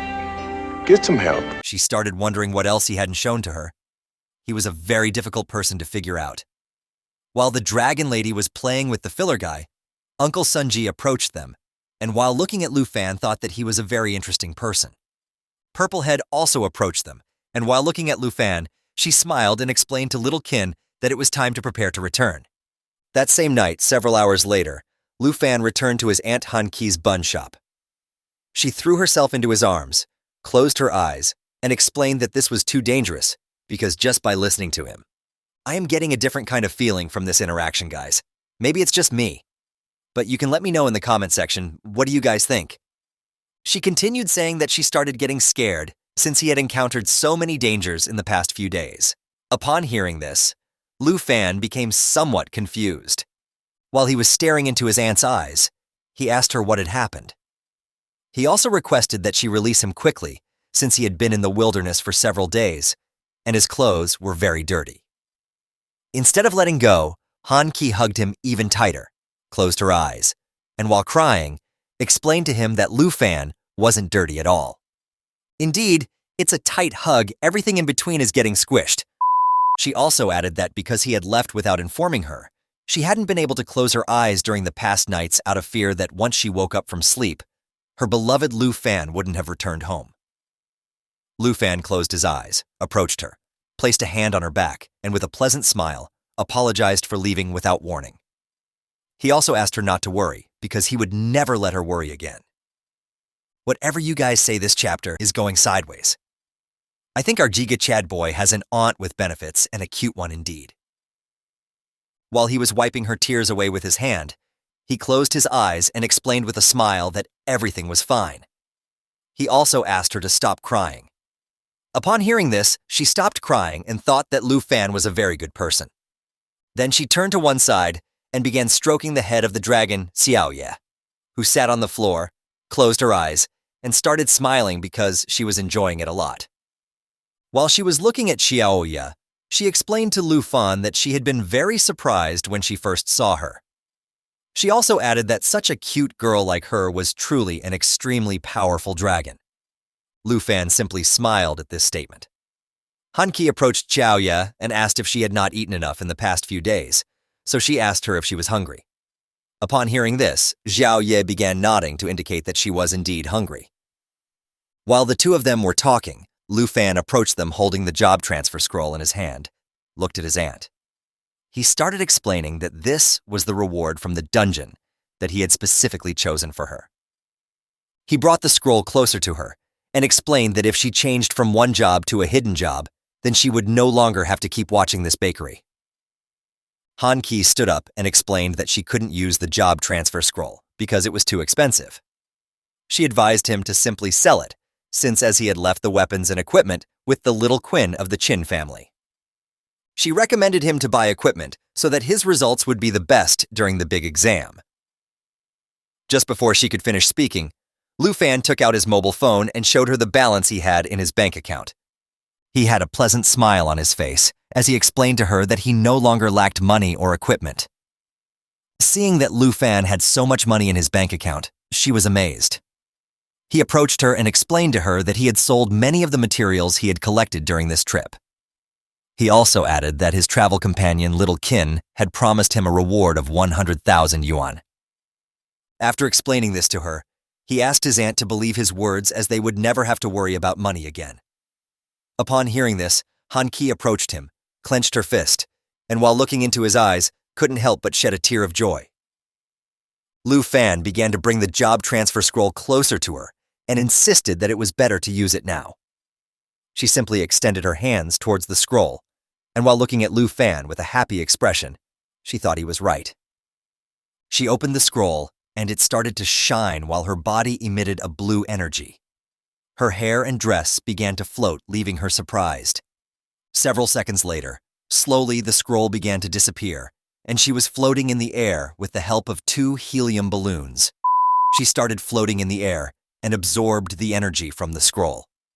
Lu Fan was covering his face with his hand due to the intense light. He looked at Han Ki and asked if she had been successful. While her body was still surrounded by blue energy and her hairs were floating, she slightly turned toward Lu Fan and explained to him that she had succeeded as she had obtained the best hidden occupation of a chef called Enchantment Chef. Lu Fan was surprised and asked her if there was anything special about this new hidden profession. She explained to him that she had a skill called enchantment cooking that allowed her to prepare food with various buffs. Lu Fan praised her, saying that his aunt's cooking was very good, so the additional attributes were going to be very high. Upon hearing this, she started smiling and explained that he was just speaking highly of her. Lu Fan decided to change the subject and asked her where Xiao Yi had gone. Xiao Yi had taken advantage of the fact that the two of them were talking to go to the kitchen and eat all the food. After filling her stomach with all the buns, she fell asleep on the ground. That same night, in the study room of Qin's family villa, Qin Kuei went to her father's office and sat on a sofa. While her father was sitting in an office chair holding a champagne glass in his hand, he turned towards her and asked if it had really been a dragon tamer named Lu Fan, who had summoned a powerful black dragon that saved your lives. Qin Kuei closed her eyes and explained to him that her stubbornness had almost cost them their lives. She continued saying Lu Fan was too strong, despite both of them having hidden professions. The difference between her and him was like that between a firefly and the moon. While her father was swirling his wine glass, he started looking outside through the window and asked her if she had told anyone else about the dragon. She replied that she hadn't because she had made a promise to Lu Fan that the matter regarding the dragon would not be revealed outside by the Qin family. Her father Qin Shanhai turned his head towards her and praised her for doing a good job. He also asked her how many of those people who coveted the power of the dragons would remain calm once this information was leaked. Little Qin stood up, and while staring into her father's eyes, she clenched her fist tightly and begged him not to leak the information since Lu Fan had saved all their lives. She asked him if he had anything against Lu Fan's dragon. To her response, Qin Shanhai started laughing out loud. He asked his daughter if she believed that her father was that kind of person. He also asked her how she was going to pay Lu Fan for saving their lives. Upon hearing this, little Qin felt quite relieved. She closed her eyes and explained to her father that when she had invited Lu Fan to join the team, she had promised him a reward of 100,000 yuan. Qin Shanhai sighed and advised her to take a purple tongue card and personally visit Lu Fan's the next day to thank him. She simply closed her eyes and nodded. Then she asked her father why he didn't come with her if he was so curious about Lu Fan. Qin Shanhai sighed and winked at her, while explaining that he also wanted to meet the Dragon Master but couldn't go because he had important matters to attend. Early morning the next day, the Princess of Taiki Kingdom came from the Dragon Kingdom to study in Shanghai. The princess was a short girl who carried a magic staff and was being accompanied by her assistant. A tall man with black hair wearing black armor, a magic wand, and carrying a suitcase. They often had business dealings, so they still had to greet them. But coming here when the big exam was about to take place wasn't for studying abroad. The princess and her assistant arrived at Hanki's bakery. While she was preparing the pastries, damn! This woman always has some lusty poses to show us. Well, I am not complaining. She noticed that she had customers. She turned her head towards them and asked them to wait for a moment. Then she slightly opened the door and with a smile explained to the visitors that there were no steamed buns today. The princess asked her subordinate if this was the place they were looking for. She questioned if he had brought her to a garbage dump. Upon hearing this, the man explained that he would never dare to do such a thing. He also added that according to their investigation, this was indeed the place they were looking for. While the aunt was asking them about who they were, the man forcefully pushed the door open, causing the edge of the door to hit Hanki, and she screamed due to the pain. Both the little princess and man entered the store, and the princess turned her head towards her and explained that she was here to find someone. She asked if she knew a dragon tamer named Lu Fan. Upon hearing the commotion, Lu Fan came down the stairs. He looked towards the door and asked his aunt if someone was looking for him. Then he notices her aunt in pain and holding her arm. Upon seeing this, Lu Fan panicked and asked her if she was okay. While the princess covered her nose and complained to the guy that this place was filled with an unpleasant smell. Quickly, Lu Fan approached Auntie Hanki and while holding her hand, asked if she was okay. He also asked what was happening. She explained that she was fine. While they were talking, the princess caught his attention and asked him if he was Lu Fan. She explained that she herself, the princess, had made a special trip to see him specially. Lu Fan turned towards her and asked who she was and why she was looking for him. The man introduced her and explained to Lu Fan that she was Princess Jinju from the Taizi Kingdom, and he introduced himself as Cui Hongtai, the princess's assistant.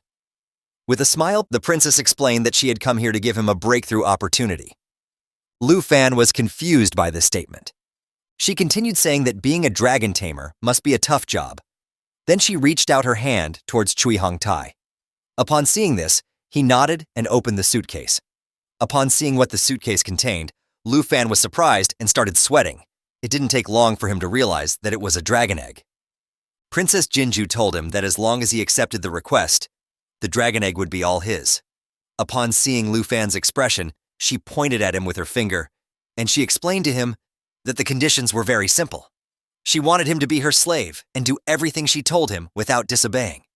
I think this spoiled little brat needs some taming. Cui Hongtai was holding the egg with both hands while showing it to Lu Fan. The bratty princess started explaining that the egg is the reward that she obtained in the armored dragon's lair. She was in a delusion that it was the only dragon egg in the world. Lu Fan's aunt was still confused with the terms of the contract and questioned the harsh terms of making her precious nephew into a slave. Lu Fan opened the status window to check the status of the egg. It was an egg of an armored dragon with a natural tough shell. The tough shell reduced incoming damage by 30%, and the only pathetic attack the armored dragon could do was swinging its giant tail in a fan-shaped area. This land dragon was even lower than a wyvern. While Lu Fan was checking the stats, the princess mistook him as he was scared and could not speak. She even called the pathetic egg a powerful dragon. Lu Fan cut her off and told her the attributes were good, but the only thing this armored dragon has is endurance. He joked if they call it a dragon. With this remark, the princess was shocked and questioned if Lu Fan really knew what he was seeing, and if he didn't understand what a dragon egg means to a dragon tamer. While the bratty princess was lost in thought, the aunt was questioning how could a child be like her and demand someone to be her slave. Lu Fan assured her that she did not need to worry, and he would handle the situation. The princess continued her tantrum, saying that a dragon tamer without a dragon is worthless, and as long as Lu Fan becomes her servant, he can become the strongest person in history. She questioned, is he not excited about thinking of being famous and powerful? While trying to put on a fake smile and being as polite as he can, he said, I refuse. That's our Giga Chad boy. I knew he would never accept that crappy offer. Now the only thing left is to teach this girl some manners. This refusal hit the princess like a truck, and she gets isekai'd into a new world. She questioned Lu Fan to rethink and make sure what he was saying. She was angry that he was refusing to become her servant and refusing to become a dragon tamer who would make history. At this point, Lu Fan was annoyed and told her to leave if this was the only matter she came for. He was not interested in the dragon egg and told her to stop that crappy joke of him being her servant. Hearing this remark, Kui Hong Tai defended the princess by saying that she is personally giving him a chance to rise to prominence. He called Lu Fan an ignorant fool for speaking disrespectfully to the princess. Chance. Respect. Don't be ridiculous. I won't be anyone's servant. Lu Fan replied. Kui Hong Tai, teach him a lesson. The princess yelled angrily while pointing at Lu Fan. He readied his fists and replied in agreement. Hearing this, the ant came in front of Lu Fan while telling Princess and Kui Hong Tai to wait and not be angry. She explained that Lu Fan didn't want this, and they should just drop the matter. In an instant, Kui Hong Tai closed the distance and punched her aside while yelling that the princess had given her order, and she should stand aside. Lu Fan was too shocked in this situation and tried to help her stand up while asking if she was injured and let him help her. She was holding her swollen red cheek and replied that she was fine. Kui Hong Tai was readying his fist for the next attack while saying that even mere commoners dare to defy the noble princess of Taiji. He wanted to teach them a lesson, the hard way. The ant noticed Kui Hong Tai's attack and yelled Lu Fan's name. In an instant, Lu Fan reacted and launched an attack toward Kui Hong Tai. He pointed his big black machete at Kui Hong Tai while warning that he had hurt his family and he would kill him now. Kui Hong Tai was shocked by the attack and his cheek was bleeding. He jumped back while his aunt was holding Lu Fan back while telling him to not be impulsive. The bratty princess had no idea what happened and questioned Kui Hong Tai about what he was doing and that she wanted to teach this guy a lesson. After tasting an attack from Lu Fan's big black machete, Kui Hong Tai thought that there was something wrong with Lu Fan. Lu Fan stepped toward bratty princess and delivered a super ultra special backhand slap right on her cheek. Well, this does not count as child abuse, does it? Well, they are not in America, so who knows? He told her that he did not care which country's princess she was. She should just shut her noisy mouth, take her trash, and leave his home. Watching the bratty princess getting slapped, Kui Hong Tai attacked Lu Fan while yelling, "How can he lay a hand on the princess?" Lu Fan easily deflected his attack with the big black machete, and his spear wand got knocked out of his hand. Kui Hong Tai then shifted his focus to the princess, who was holding her cheek while sitting on the ground. He asked her if she was okay. The princess then instantly passed on the super ultra special slap to Kui Hong Tai and called him trash while questioning him that does she look okay to him? She commanded him to kill Lu Fan even if they can't find any other dragon tamer. She wanted him dead. He replied saying yes. The scene then shifted to Lu Fan's bedroom where his phone was ringing, and our waifu dragon Xiao Yi was annoyed by it. The person calling him at this time was Little Chin. She thought it was strange that he did not answer the phone, and it surely was the number that Lu Fan had given her when they went back to the city. She thought she might have remembered it wrong. She was walking in the street while wondering about Lu Fan's house location. There was a blast from the nearby wall, and she was startled. Kui Hong Tai was the reason for that blast. Lu Fan had knocked him out on the road through the wall. He was looking pretty beat up, and people around the street noticed that there was a fight. They yelled that a foreigner is causing trouble. The brat princess yelled at people to go away and stop looking at them, while Lu Fan was slowly walking like a champ holding his big black machete in his left hand. Ciu Hong Tai kneeled and said that he could not fight Lu Fan as his attributes are not low and he is way stronger. Then let this princess help you out. After saying this, the princess then started chanting a spell, and dark ominous energy started growing around her. Lu Fan noticed that this spell was the extremely opposite of Qin Kuei's spell. He thought that the princess was also a hidden class. Lu Fan, what's wrong? Little Qin rushed toward Lu Fan, and he was surprised to see her there. He questioned why she was here. In the meantime, the princess finished her chanting and all the ominous dark energy started pouring into Kui Hong Tai. He screamed due to surge in the energy, and both Lu Fan and Little Qin covered their eyes to the flash of high energy emitting from Kui Hong Tai. The status window revealed Kui Hongtai's class, which was a combat class, and he was a guardian knight, while the bratty princess Jinju was a combat class advanced spiritual witch. He turned into a monster, Lu Fan wondered. Lu Fan, I am here to help you. Little Qin took a defensive stance in front of Lu Fan. Kui Hongtai jumped into the air to attack them, and Lu Fan pushed Little Qin aside, saying that she needed to take care of his aunt who was in the shop. Kui Hongtai landed a heavy attack, but Lu Fan was able to dodge the attack on time, and the portion of the road where Lu Fan was standing moments ago was completely destroyed by Kui Hongtai's attack. While sliding back, Lu Fan thought that Kui Hongtai's attack power has become too high now, and he has turned into a monster. He will have to use Dragon Inspiration and Claw together to do some damage. The princess was standing with Kui Hongtai, yelling to kill Lu Fan to relieve her anger. Hearing this, Kui Hongtai pulled his staff, which was stuck in the road, and prepared to attack. But before he can attack our Waifu dragon Xiao, Yi jumped from the window and transformed into her original dragon form. This shocked both the princess and Kui Hongtai to the core, and the only thing they could mutter was, "It's a real dragon?" The chapter starts with the bratty princess holding her staff and calling Kui Hongtai useless, and to hold on a little longer as a skill charging notification shows that she is casting a spell. In the next instant, the dragon roared with such intensity that she was blown away and her spell got cancelled. The dragon Xiao Yi activated her own skill called the Dragon Bloodline, which reduced all damage received by 50%, provided immunity to all debuffs, and also increased self-healing ability by 500%. The dragon then slammed Kui Hongtai to the ground, and he was powerless and screaming like a little baby to let him go. Being a good dragon Xiao Ye she complied and threw him toward the princess, and he crashed on the road, making a big crater where he landed due to the impact.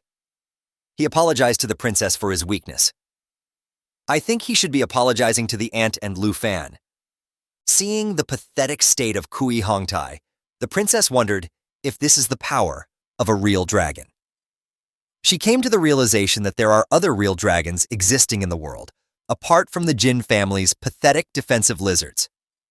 To get her out of her shock, Lu Fan called her, and she was instantly snapped out of her thoughts. Then Lu Fan started walking toward her like a villain, holding his big black machete in his right hand, asking her if she wasn't going to kill him to vent her anger. Hearing this, she took a step backward and in the process fell down in fear. "Don't come here! Stay away from me! You attacked my attendant and seriously injured him and humiliated me and threatening me."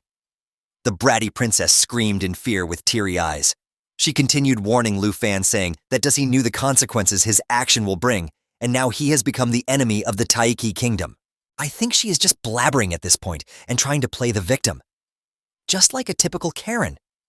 To all this nonsense blabbering, our Giga Chad MC just flexed his big black machete and asked her if she was trying to scare him.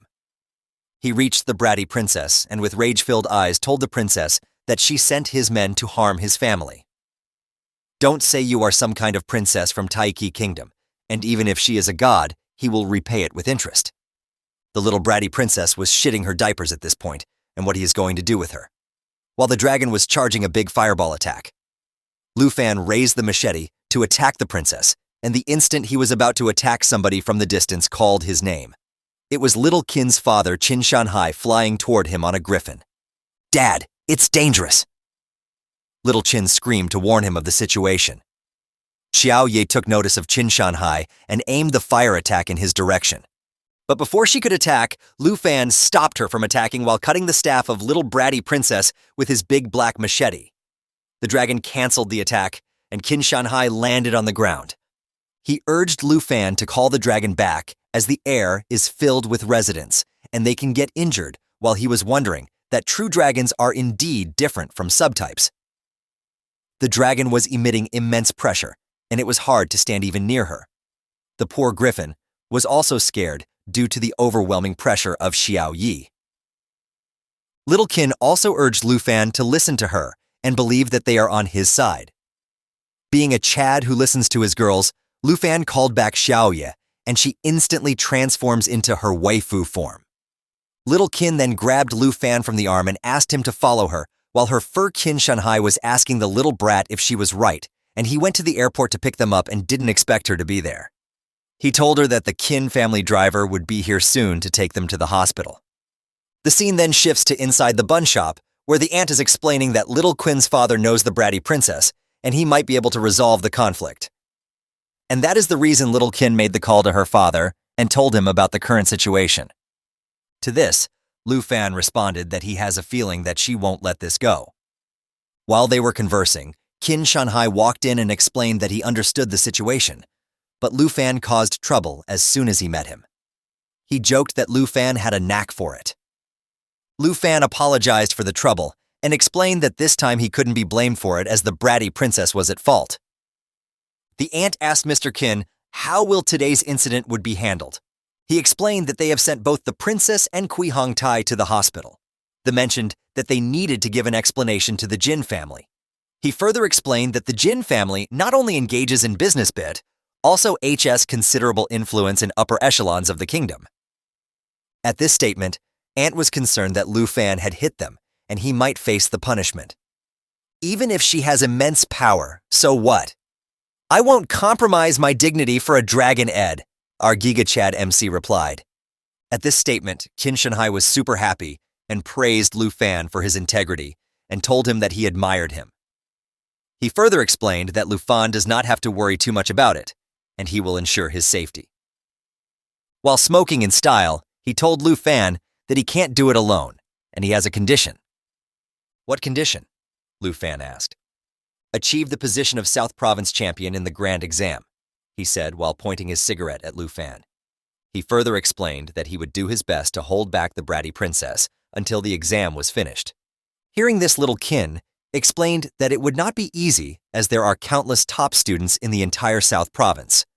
But only if you surpass them and become the champion, I will be able to help you, Kin Shanhai added. Suddenly, our boy Lu Fan had a determined face and told the man that he understood the situation and that he will accept this condition.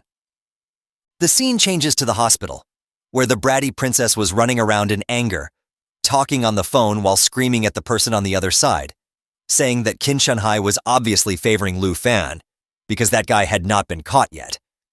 But the person from the other side tried to calm down the bratty princess, telling her that they will try to contact the high-level officials of the kingdom immediately and ask them to resolve the situation. But the princess was still not happy, telling the guy to put pressure on the high-ranking officials, saying that it was her order. She angrily stated that she was going to kill Lu Fan. Guess she still hasn't learned her lesson. I bet the whole empire can't beat our Giga Chad MC with the dragon waifu around. But what do you all think? Let me know in the comments section. The scene then shifts, and it is the next day before the grand exam of the 3rd middle school. All the students were gathered and a huge crowd was in the playground, as everyone checked each other's levels and tried to form groups with each other later. And suddenly everyone turned around as they saw Lu Fan back in the school. They even thought that Lu Fan got back home to sell the steamed buns. Some of them even pointed out that even though Lu Fan was a brilliant student and now turned into trash. No school wanted him. He was still participating in the exam. But Lu Fan is now different from the last time. Even when he felt nostalgic for the ideal gossip, he knew that he was too lazy to deal with them on any level. Suddenly, the Grandmaster shouted at all these students to calm down. He announced that the South Province Grand Exam was about to begin. Lu Fan was standing in the middle of all the students and thinking that after self-upgrading to level 15, the treasure maps he received every day were not used. The reason of not using the maps was because all of them were intermediate level. He was thinking of combining all 3 of these into a high-level treasure map, which can help him to prepare for the big exam.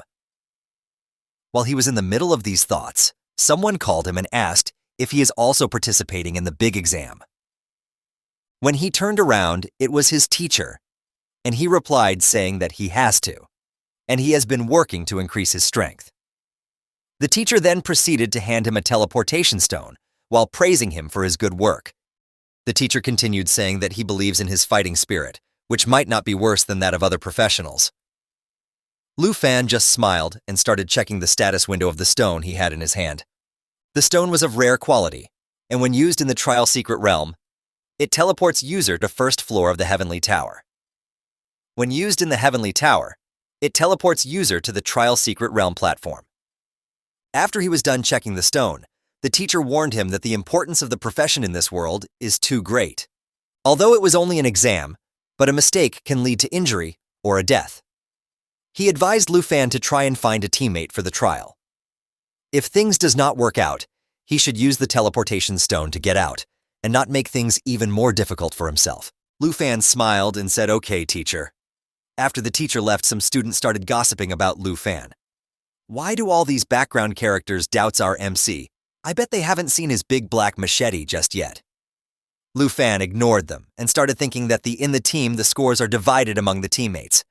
What he want is not just to pass the trial, but to be at the first place as he promised to Qin Shanhai. In the next moment, someone called Lu Fan. When he looked around, it was little Qin. She was walking toward Lu Fan with another girl. I guess this new girl is potentially Lu Fan's third waifu. What do you guys think? Let me know down in the comments section. If you guess correctly, I will pin your comment and mention you in the video when she officially becomes a waifu. Lu Fan asked her if the new girl is her teammate. She agreed and introduced her as her best friend. Her name is Jiao Man, and she is level 1 combat professional swordsman. She said hello to Lu Fan, and cutting her off, little Qin asked Lu Fan if he would like to team up with them for the trial. At this statement, Xiaoman was stunned. To little Qin's surprise, Lu Fan apologized and said that he is planning to participate alone in the exam. He further explained that he knows that she wants to help him, but this is the condition he has put up for himself. He waved bye to both the girls and said that he is heading to the exam site. Little Qin was a bit disappointed that she is missing a chance to work with the guy of her dreams, and she wished him luck. She thought that with his level strength, anyone who team up with Lu Fan at this point is going to be just drag him down. After Lu Fan left, Xiaoman questioned little Qin that why she invited the weakest profession to team up with them. To this question, little Qin replied that he is strong. She further explained that Lu Fan will be top scorer in Southern Province, whether she believes it or not. Xiaoman was surprised at this response and asked little Qin that what is she talking about and was she falling in love with the dragon tamer Lu Fan. Little Qin denied, saying that she is just imagining things while her cheeks were all red. Xiaoman teased her further, saying her cheeks are red when she was trying to deny the statement. The scene shift to the Grand Exam Trail Secret Realm. Lu Fan walked through the portal lake a Giga Chat and said, "This is where it all begins." On a big screen, the principal announced that the portals in the sky are divided into 4 levels: normal, hard, fear, and nightmare. When the portal opens, the selected candidates of that level can enter the Heavenly Tower using the teleportation stone which their teacher distributed earlier. The Heavenly Tower at the normal level is all projections and won't cause fatal injuries. The score multiplier of this reel is 0.9x. From hard level onwards, all the monsters are real, and when the student uses the teleportation stone to safely exit, their score will be saved. The hard level's score multiplier is 1.0. It seemed like everyone usually picked this realm. As the higher ones are usually chosen by the hidden professions, they are way too difficult for normal professions, and it is considered suicidal for the weak normal professions. The principal continued his explanation, saying that the monsters at the fear level are more ferocious, and this realm is not recommended for the solo challenges. He advised that not to care about score sharing as life is more important. The score multiplier to this realm was 3.0x. Someone instantly started laughing and screamed, saying his principal to watch him as he is going to set the highest score in the exam. This guy's name was Hongwu. He has his hidden profession of Qigong Master and is level 14. Looking at him, Xiaoman mentioned that he is the #1 expert at #1 middle school, and he ranks in top 5 in the province.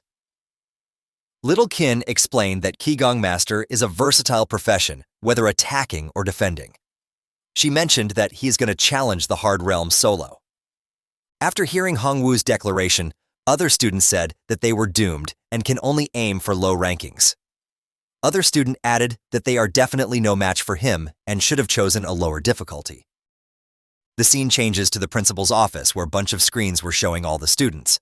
The principal of #1 middle school started laughing while stating that Hongwu is the most formidable student at their school. He added that it was a sure win for him, and he will become the top scorer. He mentioned that little Kin is also good, and in his opinion, she should be in the top 3 rankers. Lu Fan's principal thought that it was a pity. If Lu Fan had awakened to another hidden profession, he would have taken the first place. While he was lost in the thoughts, Mr. Win Shanhai said that for the first place, he has a quite promising candidate in the mind, and he is optimistic about him. The principal asked him, who is he referring to? He said, Lu Fan the Dragon Tamer from O3 School. At this statement, Lu Fan's principal was stunned, and the principal of number 1 school pointed that all the students have gone, but Lu Fan hasn't entered the Heavenly Tower yet. He questioned if he is giving up on the exam. While laughing, he asked Mr. Quinn to don't joke and questioned what can he expect from a dragon tamer. He pointed to the scoreboard saying that Hong Wu is already on the 4th floor, and if he is ranked first at the scoreboard. Lu Fan's principal realized something, and with a shocked expression explained that he is not giving up. He is waiting for the last difficulty level portal to appear. He is choosing Nightmare Trial. The Nightmare Trial is one way. This student is too overconfident. The principal of number 1 school shouted. The Nightmare Trial appeared in the sky, and the score multiplier was 9.9 for this realm. Lu Fan prepared to enter the trial realm, while the principal of number 1 school shouted that he will die in this and urged Principal Bai to stop him from entering. While Lu Fan entered the trial with a smile, the principal was concerned and mentioned that no one who has challenged the Nightmare Trial has come back intact. The last person who challenged the Nightmare Trial was 8 years ago, and he was eaten by the ferocious beasts, which was a miserable death according to the principal.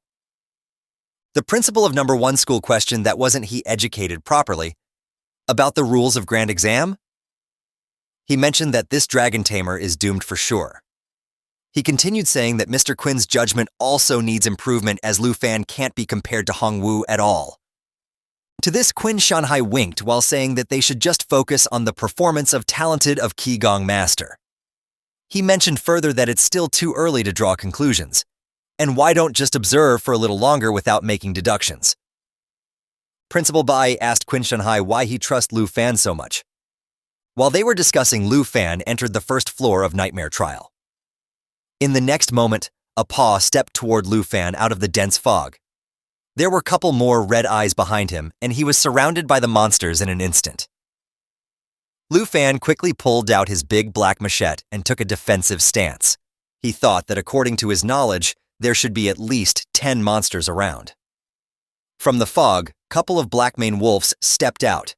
Their level was 10. Their bite attack caused continuous bleeding damage to the target, and the other skill Night Howl increases all the attributes of friendly targets and reset all skill cooldowns. The wolf roared at Lu Fan and jumped toward him. While maintaining a cool demeanor, Lu Fan responded with Dragon Fang Strike. He sliced all the wolves to a crisp in just one attack, and the notification announced that the Nightmare Trial Sky Tower, 1st floor completed, and he instantly gained 990 score. The principal of 1st Middle School was shocked and said, "One hit kill? What's the deal with this Lu Fan? He's ridiculously strong." Other principal added that his attributes are clearly above the level of his peers. Principal Bai was also shocked and questioned that could it be that he has found the legendary dragon. With 990 points, Lu Fan instantly jumped to the 2nd position on the scoreboard. At the same time that the director of number 1 middle school and the others were watching Lu Fan from the surveillance room, someone in a detective suit walked in. This person had one hand in their pocket and a briefcase in the other. They were wearing a cap and glasses. It was hard for the directors of number 1 middle school and Director Bai to believe that Lu Fan had only used one blow to defeat the Black Mane Wolves. Suddenly, the man opened the room door, which caught everyone's attention. In response to hearing his voice, Shanhai turned his head back and became alert when he saw him. Upon entering the room, the man said his name was Kang Xing. He was a special representative from Longdu. He came here to investigate someone and then take them back to Longdu. He took off his cap and looked at Shanhai. He then asked where the Dragon Master, Lu Fan, was. A window with statistics showed up. Kang Xing was level 57 and in the combat specialization. At the same time, Lu Fan started using the big black machete to cut through the vines in the nightmare trial. He opened the system map with the other hand while holding the machete in the other. He felt good when he realized he had found what he was looking for. He saw a system window informing him that he had reached the right spot on the treasure map. After that, another window on the screen told him that a high-level treasure map had been made. Lu Fan couldn't help but feel excited as he looked at the system map. The high-level treasure map he had made before going into the trial realm was on the first floor of the Celestial Tower. As Lu Fan started to cut through the thorny plants blocking his way, he came across a book. He reached out and took it. An alert window showed up on his screen telling him that he had successfully acquired a skill book named Accelerated Growth. This book shined. It had several gems set into the cover. The statistics window said that this book was called Accelerate Growth and was very good. The skill book taught the user a passive skill that sped up growth after it was used. This skill made pets gain 100% more experience. Lu Fan opened the book right away, which made it give off a strong energy that started to surround his body. He gained the ability to grow faster as a result. He thought this skill would work well for small animals that come out at night while he was reading the book. As strong energy surrounded him, he clenched his fist tightly. When he left the morning village, he felt like Xiao Ye was leveling up too slowly. Now that she had this passive skill, she would level up a lot faster. At the same time, in the room where Director Bai, Shanhai, and Qiang Shang were present and watching Lu Fan through a screen, Kang Xing told Director Bai that because Lu Fan was a student at their school, Bai should immediately interrupt his trial and ask him to return here. Director Bai gave him a serious look and told him that it would be best to wait until the students were done with their exams, even if there was something important to do. He was willing to take responsibility for Lu Fan's actions because he was in charge of the Third Institute.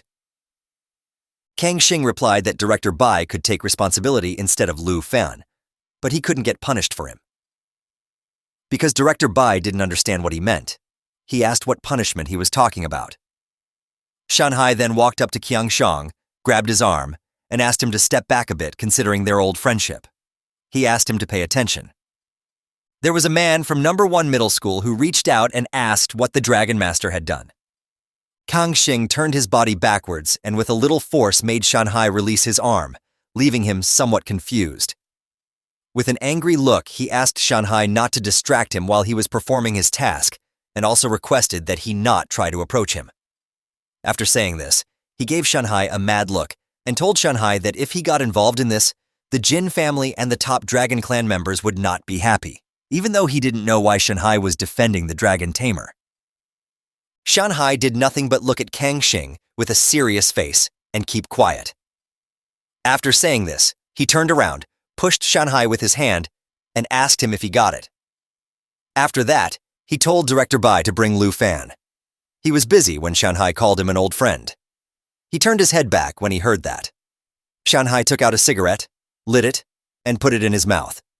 He then brought the lighter close to his mouth to light the cigarette. His conversation with Kang Xing showed that the close ties between important Longdu officials and the Jin family affected both the Dragon Kingdom and the Taiki Kingdom, making things more complicated. He told everyone that the high-level officials and the Jin family would no longer be important once Lu Fan's secret came out. He lit the cigarette and looked at Kang Xing seriously. He told him that no one could take Lu Fan away today. Kang Xing got very angry when he heard this. When he looked at Shanhai, told him to stop talking trash because he didn't think Lu Fan was hiding something. He said, Shanhai is going too far as he is defying orders from an envoy. As Kang Xing was about to turn around, Shanhai grabbed his arm and said, even if he thinks he is going too far, he will accept it. The tension rose between them, and the system window informed that Qin Shanhai was a level 57 knight, and Kang Xing was level 57 swordsman. I will report your actions to higher-ups of Longdu, Kang Xing replied, with an angry tone. Principal Bai then calmed them down, saying that they must not disrupt the major exam.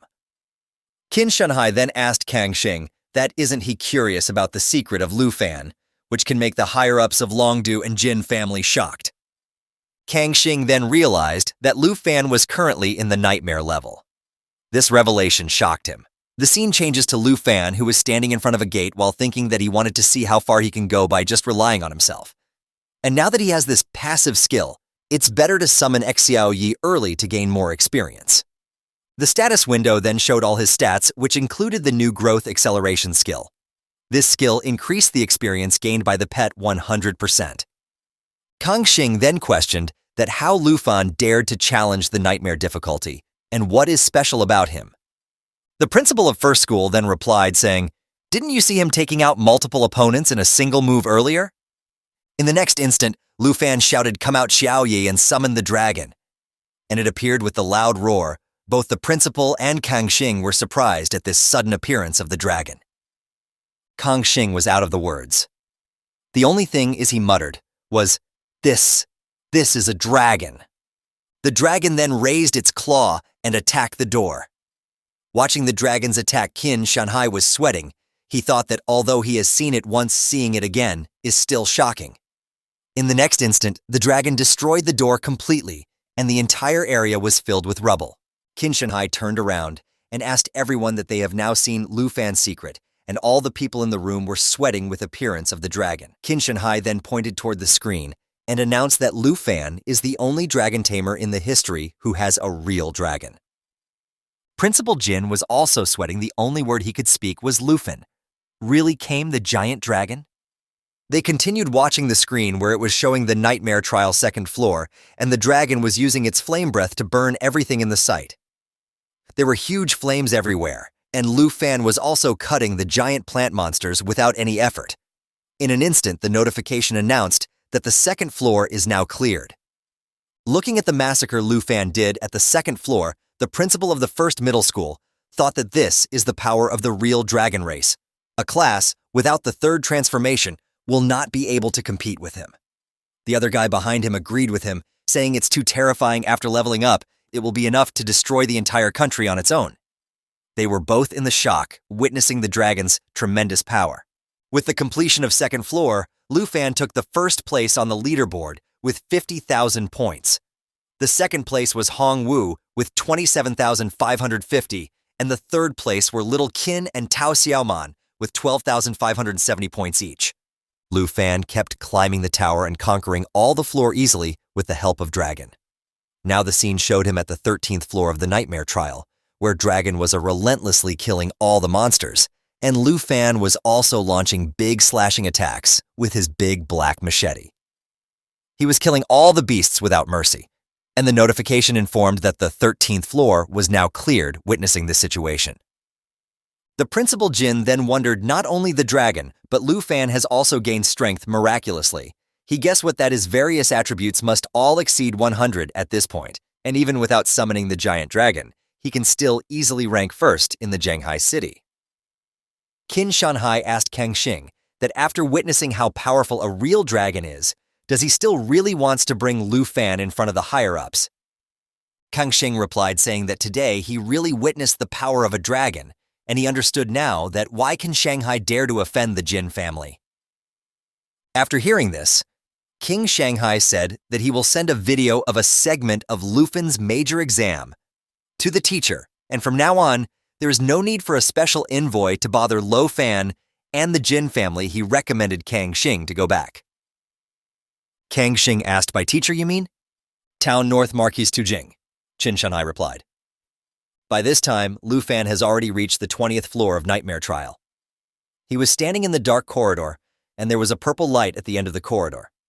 The purple light came toward him, and it was a magic spell casted by a dark sacrifice, which was level 15. The status window informed that it has various abilities, including Black Curse, which decreased all target attributes by 50% and increased all friendly target attributes by 25%.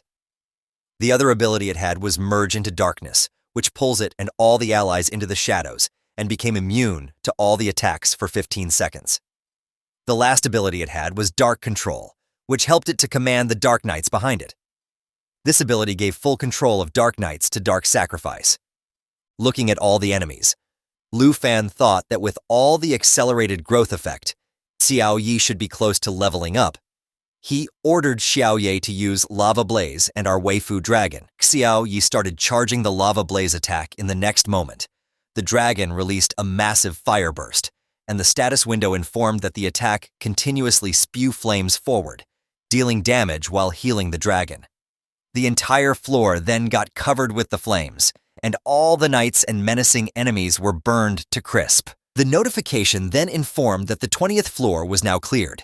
Several other notifications popped, which informed that the Black Dragon level has now increased to 11, and Lu Fan's level now increased to 16 with the completion of 13th floor. Lu Fan's scores reached 90,000, while the other players were way behind him.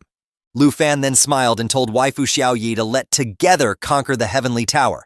And with this, the chapter ends here.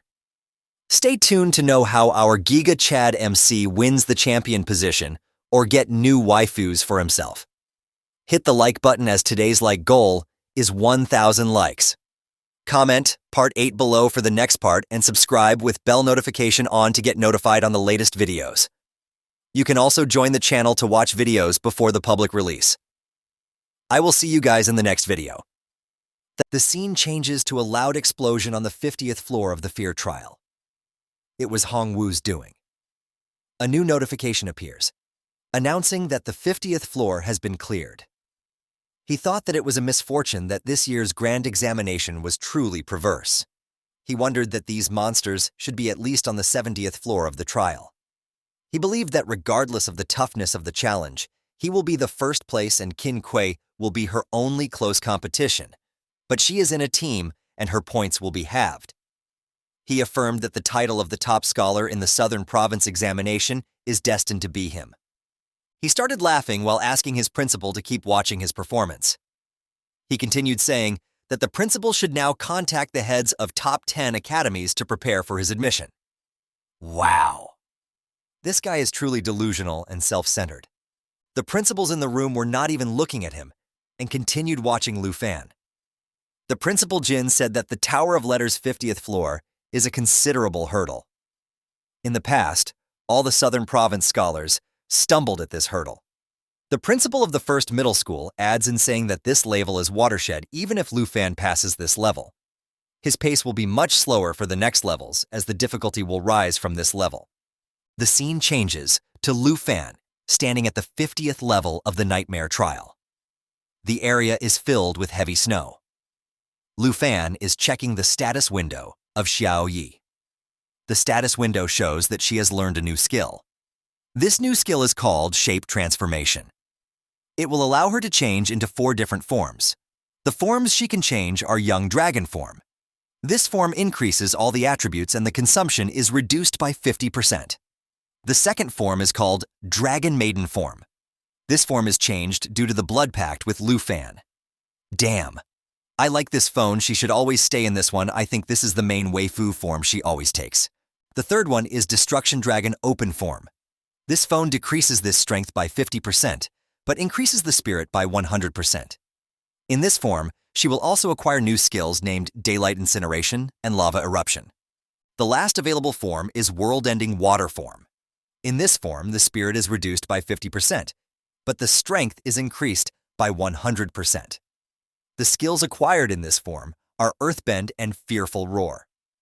While he was busy checking the status window, the stones around him started moving and formed a shape of big creature with a red glaring eye at him.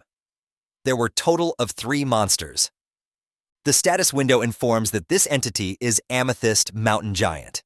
Its level is 20, and it has many scales including Mountain Arm Landslide and Amethyst Rock. The Mountain Rock skill deals a massive amount of damage in front by swinging the rock arm. The Amethyst Rock skill reduced the magic damage received by 50%, and it makes the monster immune to armor-piercing effects. Looking at the situation, Principal Jin questioned that how is he going to fight 3 nightmare bosses at the same time? The principal of First Middle School also added saying that he knew that the 50th floor would slow Lu Fan's speed of climbing the tower. He thought that Lu Fan's score is already high enough that he is first in Jianghai City. According to him, it is very likely that this score will make him the top scholar of the Southern Province. He invades saying that Lu Fan is such a promising student, and why is he not from the First Middle School?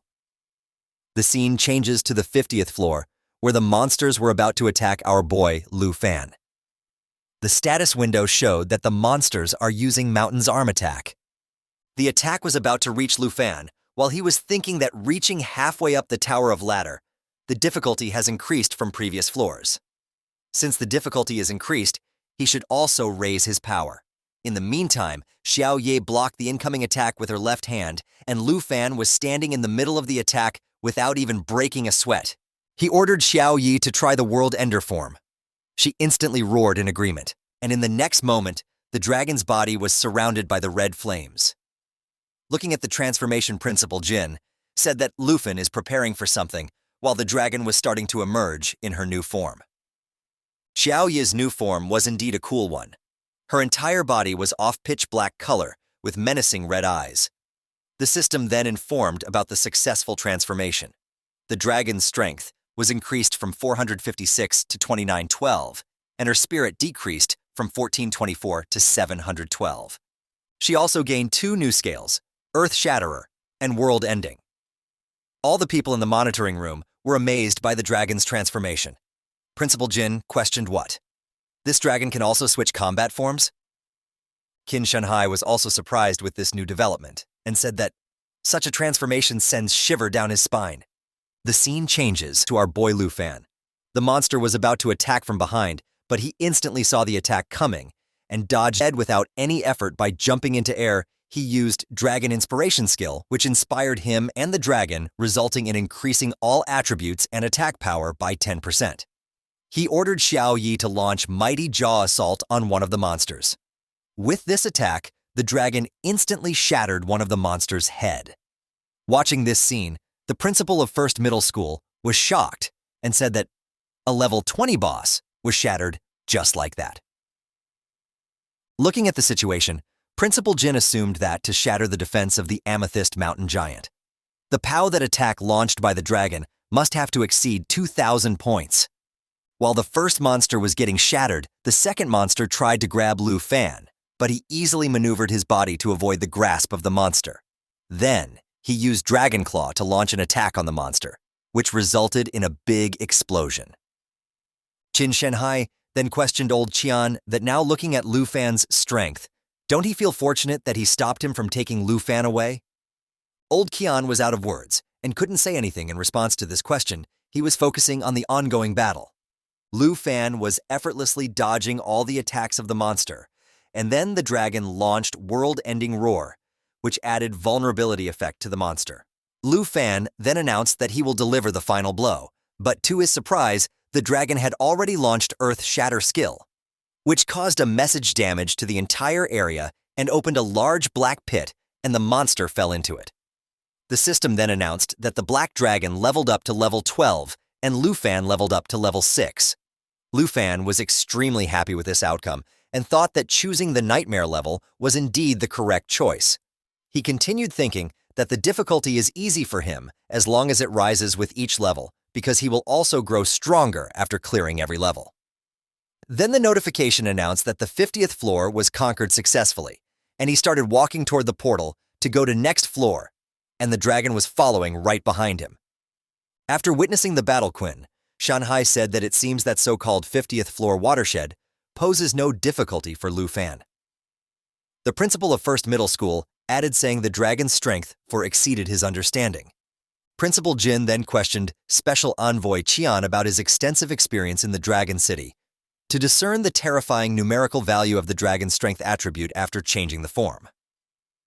To this question, he answered saying that he has seen many big shots in Dragon City take action.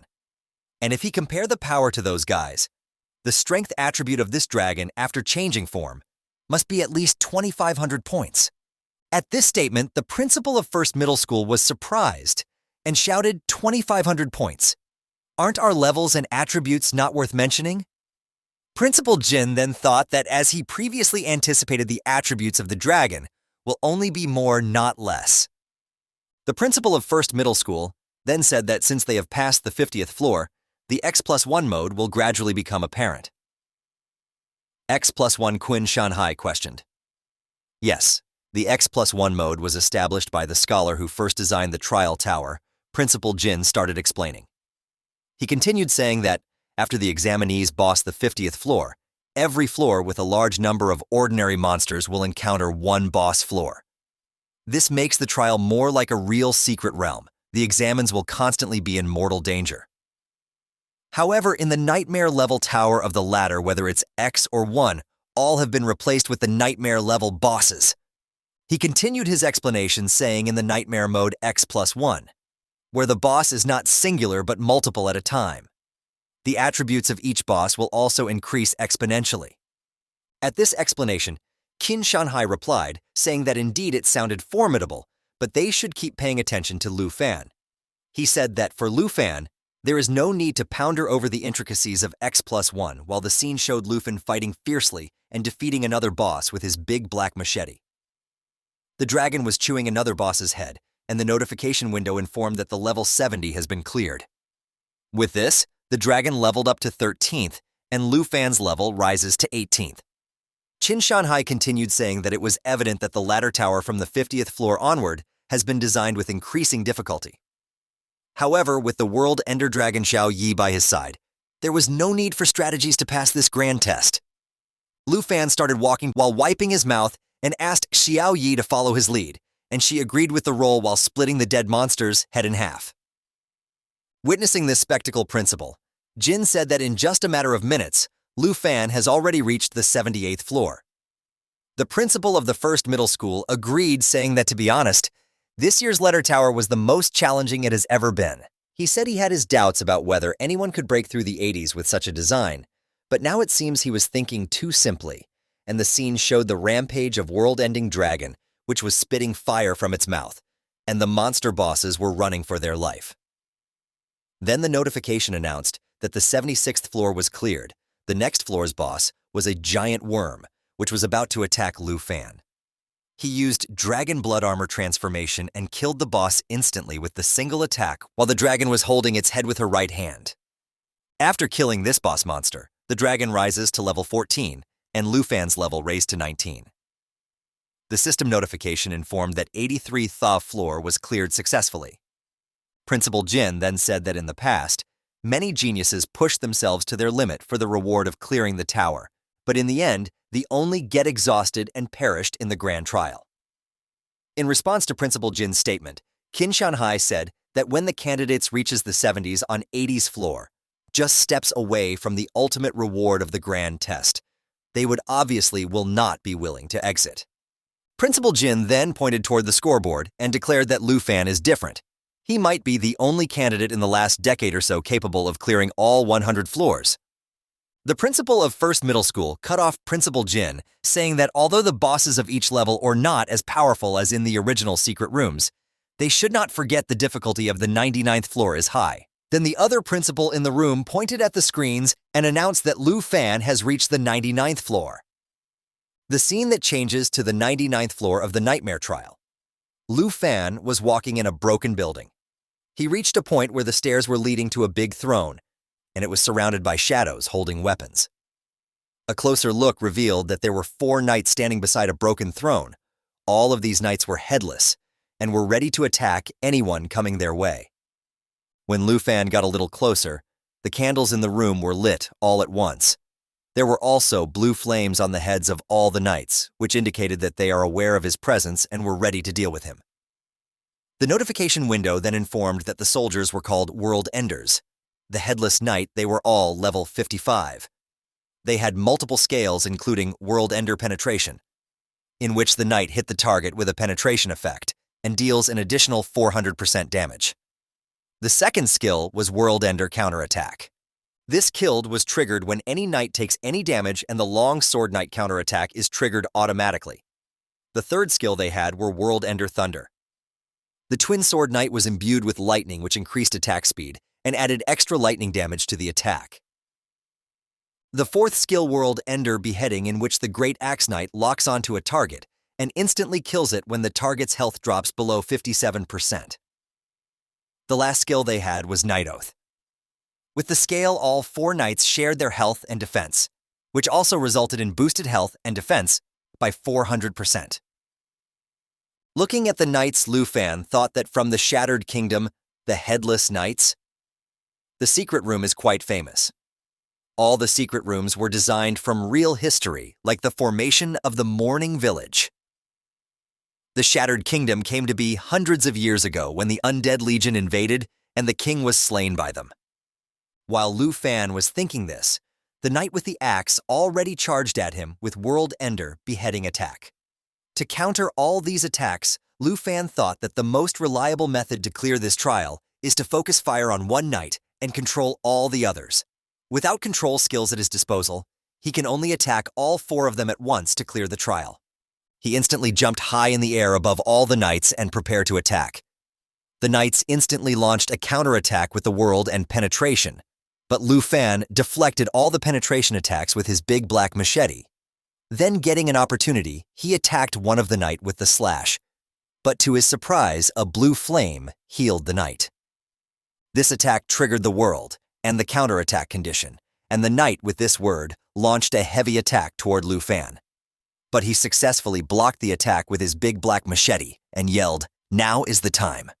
Hearing this, Xiao Ye sprang into action and launched a big fire attack which tore through the castle. The entire castle was in flames.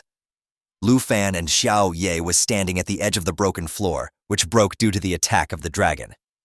Lu Fan praised Xiao Ye for the good attack. The knight with dual swords yelled, "For my king," and rushed toward Lu Fan while launching World Ender Thunderbolt attack. He demanded that Lu Fan should pay with his life, but Lu Fan was not a weakling. Our Giga Chad boy blocked this incoming attack with his big black machete. The spark from weapons colliding were covering the entire field. Taking advantage of this stalemate, all the other knight rushed to attack Lu Fan. He jumped away in time to avoid all the attacks. Lu Fan that he can't continue to linger and this floor, and he must quickly head to the 100th floor.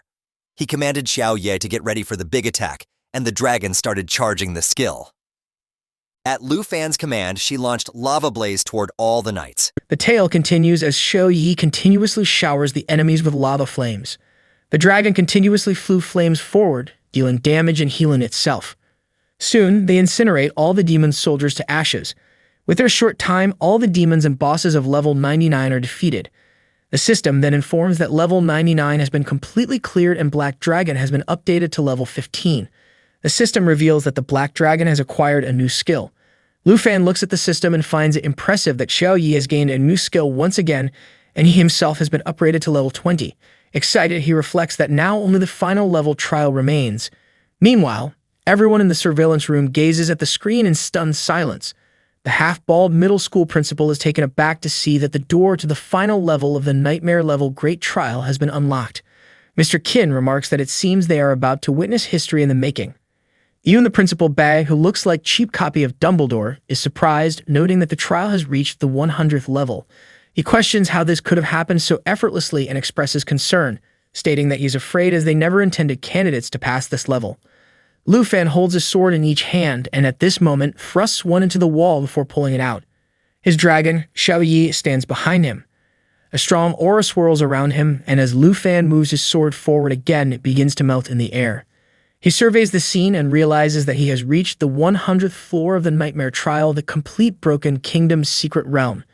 In front of him, the Emperor is sitting on his throne, and there are about 500 demon soldiers, and below them lie many dead bodies, creating a frightening scene. The entire area is filled with skeletal remains. Lu Fan learns through the system that this Emperor is known as the Consolidator of the World and is at level 60. Just then, a system notification appears, revealing a new skill called Cataclysm. This 3-stage damage skill allows the Destruction Dragon to detonate the area it flies over, causing immense damage and applying a burning effect. And as the burning effect ends, the dragon dives toward the target area, causing massive damage and detonating the burning area once more. Lu Fan reflects that Xiao Yi has been maintaining the form of the Destruction Dragon, and it is time to witness the Destruction Dragon and this skill. After this, Lu Fan tells Xiao Yi that they have reached the final level, and it is time to make the final push to earn the reward for completing this disaster training. In response, Xiao Yi roars. He then instructs Xiao Yi to switch to the Destruction Dragon form, and Xiao Yi transforms into a fearsome dragon. A powerful aura surrounds her, with flames visible all around and fire erupts from her neck as she grows in size. The system window reveals details about the legendary Black Dragon, indicating its strength is 1484, power is 7202, agility is 2055, and endurance is 2903. Additionally, she has unlocked new skills called All Things Incinerate and Lava Burst. Everyone in the surveillance room is astonished by this transformation. Principal Bai questions if the dragon has adopted a third form. Mr. Qin is briefly stunned by the dragon's fierce flame form and remarks that Lu Fan still has a trick up his sleeve.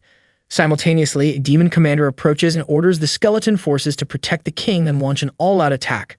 The army is mobilized, with the current legion numbering over 500. Lu Fan instructs Xiao Yi to prepare for the challenge ahead.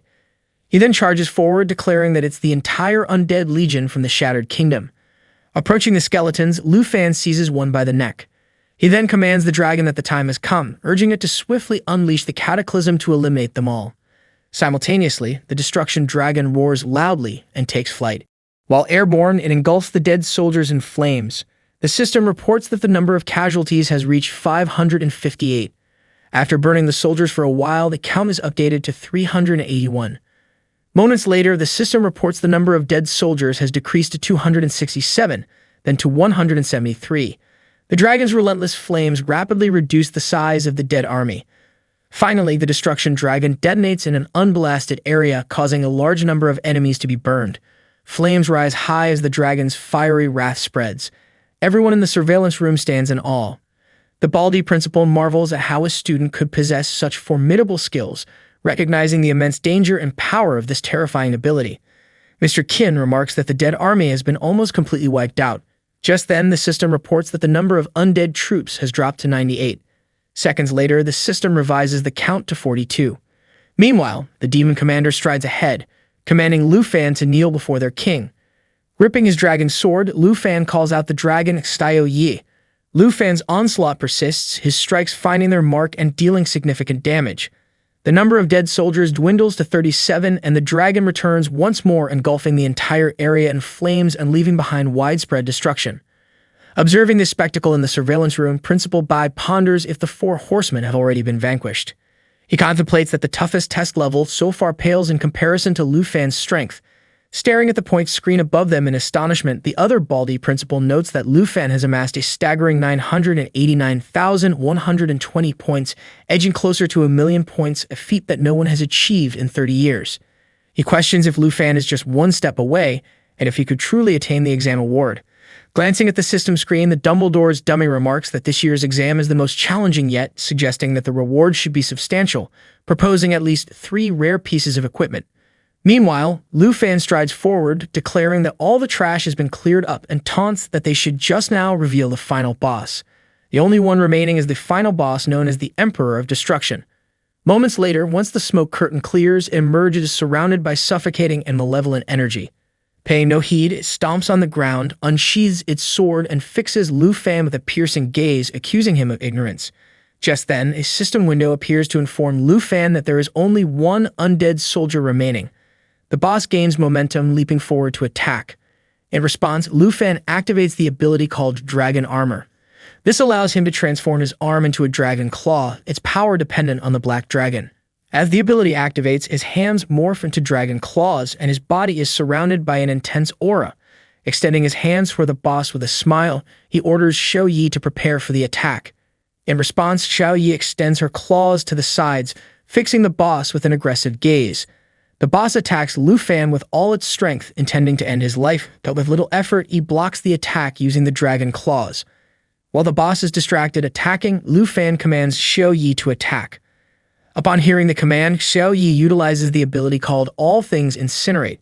This allows the destruction dragon to flap its wings, releasing 4 fire tornadoes that cause great damage to the affected targets. She spreads her wings to the sides and begins to flap them, creating intense and powerful flames that send the boss flying backward. Somewhat surprised, the boss couldn't help but wonder about this ability. Its body shoots backward, but quickly it plunges its sword into the ground to stop its motion. Once it halts its body abruptly, it looks at its hand and notices that its power is slowly leaving its body. Shocked, the boss wonders why its power is diminishing. The power leaving his body heads towards the ring that Lu Fan wears on his finger. Lu Fan smirks, pointing at the ring, and asks the boss if it has noticed that it is gradually weakening. At that moment, a system window appears, notifying Lu Fan that the Lament Aura is now in effect. He wears the rare quality Lament Ring, which requires a user to be at least level 15. This ring bestows 57 spirit points, 21 stamina points, and 12 strength points. As the lament ring slowly saps the boss's life force, it reaches out towards Lu Fan, calling him a scoundrel for resorting to such underhanded tactics. Lu Fan responds with a steely gaze and directs Xiao Yi to activate the second stage of her ability. Xiao Yi spreads her wings wide, gazes skyward, and unleashes a roar. Then she employs the ability known as All Things Incinerate, second stage. This enables her to flap her wings vigorously, generating several fire tornadoes that culminate in a violent explosion. The tornadoes surge towards the boss, detonating near it and hurling its body backwards, towards the throne. Swiftly, the boss plants both feet firmly on the ground, halting his momentum and prepares to retaliate with a deadly strike. However, Lu Fan seizes the moment and in an instant, he unsheaths his dagger, grips it firmly with both hands, gathers momentum, emerges from the flames towards the boss, and launches a surprise attack. The boss tries his best to react and fend off the assault. It proves futile. Lu Fan forcefully plunges the dagger into the boss's chest, causing its body to crash against the throne. His attack is so potent that the dagger pierces through the stone throne within seconds. The boss succumbs to its wounds, and a system window appears to inform Lu Fan that the current number of undead soldiers is 0. As a reward, Xiao Yi reaches level 17, and Lu Fan reaches level 22. Approaching the throne, Lu Fan places one leg on the arm of the throne and one hand on the shoulder of the boss's corpse. With his other hand, he forcefully pulls the dagger from his chest. He gazes at the corpse, affirming to Xiao Yi that everything is over. Meanwhile, in the surveillance room, everyone is left speechless as they witness Lu Fan's victory. Principal Bai, with a surprised expression, reveals to the others that in the past 30 years, no one has managed to score 1 million points. The baldy principal remains silent, visibly shocked by the events. Mr. Qin crosses his arms and remarks to Principal Bai that their school's reputation is about to skyrocket. Meanwhile, Lu Fan turns his back on the boss's corpse and begins to move away from the area. He rests the dagger on his shoulder, slips his hand into his pants pocket, and turns his head towards Xiao Yi. He explains that they have already passed the trial, so now they can return home. He also asks her if she misses his aunt's food. Xiao Yi starts flying and follows Lu Fan. She approaches him, closes her eyes, and roars with a pleasant smile, affirming that she does. Just then, a system window appears, informing him that floor 100 has been successfully cleared. Then another system window appears, congratulating Lu Fan for successfully completing the night-level trial in the southern province. A chest materializes in front of Lu Fan. He simply puts his hands in his pants pockets and silently observes as the chest opens to reveal several objects. The first item is a blue book named The Wrath of the Ice Dragon King, a rare quality item categorized as a skill book. Only Dragon Masters and Linguistic Wizards can utilize this item, with the requirement being level 20. Upon using it, one can learn a magical skill called The Wrath of the Ice Dragon King, which freezes the area around the target, causing damage and adding slowing and freezing effects. The duration, damage amount, and range of the effect can vary depending on the user's proficiency. Lu Fan had initially assumed he would only possess control skills after reaching level 30 in the second transformation. However, he now realizes that he can coordinate with Xiao Yi's output skills. The second item is a ring named the Spirit Wind Ring, also of rare quality. The requirement to use it is level 20. This ring grants the user 77 agility points, 35 stamina, and 32 spirit points. It features an ability called the Language of the Spirit Wind, bestowing the bearer with the blessing of the Spirit Wind and increasing the agility attribute by 35%. While it's unfortunate that Xiao Yi couldn't receive the bonus effect, the ring remains incredibly useful for Lu Fan. The third and final item is a red cloak called Flames and Frost Cloak. This legendary quality item requires level 20 to use and grants 112 stamina points, 79 spirit points, 56 strength points, and 54 agility points. It possesses an ability called Frost and Fire Enhancement, which reduces damage received from ice and fire elements by 3%, decreases negative effects caused by ice and fire enemies by 50%, and increases damage inflicted on ice and fire enemies by 30%. This ability can be used by both Lu Fan and Xiao Yi. Lu Fan drapes the cloak over his shoulder, slips the ring onto his finger, and takes the book in one hand. With the other hand, he retrieves the stone to return to school. He glances at the book and, with a smile, thinks it's time to head back. Deciding to give Xiao Yi a rest, he temporarily dismisses her. Using the stone, Lu Fan creates a portal and heads to the surveillance room where all the teachers are gathered. Reaching there, Lu Fan asks Principal Bai if he can go home and wait for the results. Upon seeing Lu Fan, everyone is surprised. Principal Bai approaches him, looking at him with a proud gaze, and praises him for being impressive. mentioning that he is the pride of the school and his photo will always hang on the school's wall of fame as a celebrity. The baldy principal approaches Lu Fan and then turns to Principal Bai, explaining that the wall of fame is filled with photos of heroes who fought against monster invasions and died in battle. He questions if by doing this, Principal Bai is not cursing Lu Fan. Irritated, Principal Bai turns towards the baldy principal and tells him to go away, adding that if anyone is cursed, it is him. He asserts that he doesn't care about these concerns since Lu Fan has broken the record in the grand exam and his future is immeasurable. The baldy principal laughs it off, stating that no matter what, this grand exam has made Lu Fan famous. Meanwhile, Mr. Qin approaches Lu Fan and with a serious look explains that even though he had mentally prepared himself to see the grand exam, he still couldn't help but be surprised at Lu Fan's strength. Lu Fan, setting his emotions aside, looks seriously at Mr. Qin and reminds him that he had fulfilled the conditions. He asks if now the princess of Taiki Kingdom will not throw a tantrum again. Closing his eyes and smiling, he assures Mr. Qin not to worry because he will fulfill his part of the promise, adding that the teacher should have received it by now. Upon hearing this, Lu Fan becomes somewhat confused and asks which teacher he is referring to. Mr. Qin places his hand on Lu Fan's chest, telling him not to worry about it and to focus on which educational institution to choose. Meanwhile, the special envoy from Longdu, Cheng Song, silently grabs his cap and stands up. The four others approach Lu Fan and explain that the top 10 academic institutions will be competing to attract him. They also mention that wealthy merchants from the southern province will seize this opportunity to get close to him and establish relationships. They advise him to be cautious of their intentions.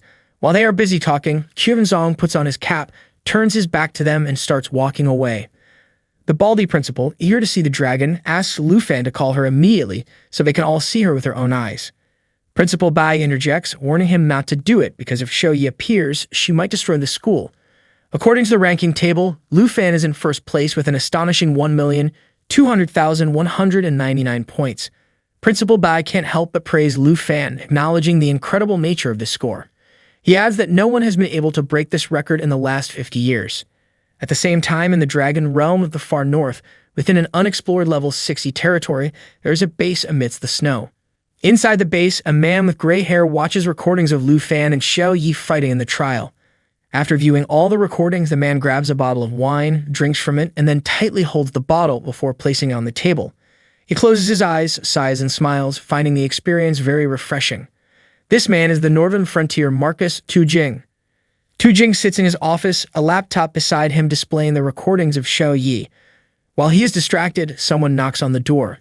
He invites them in, and a man wearing a jacket and holding some reports enters the office. The man apologizes for the interruption and informs Tujing that he has brought some reports. Tujing picks up the bottle of wine again and with a serious look, asks if any evidence has been found.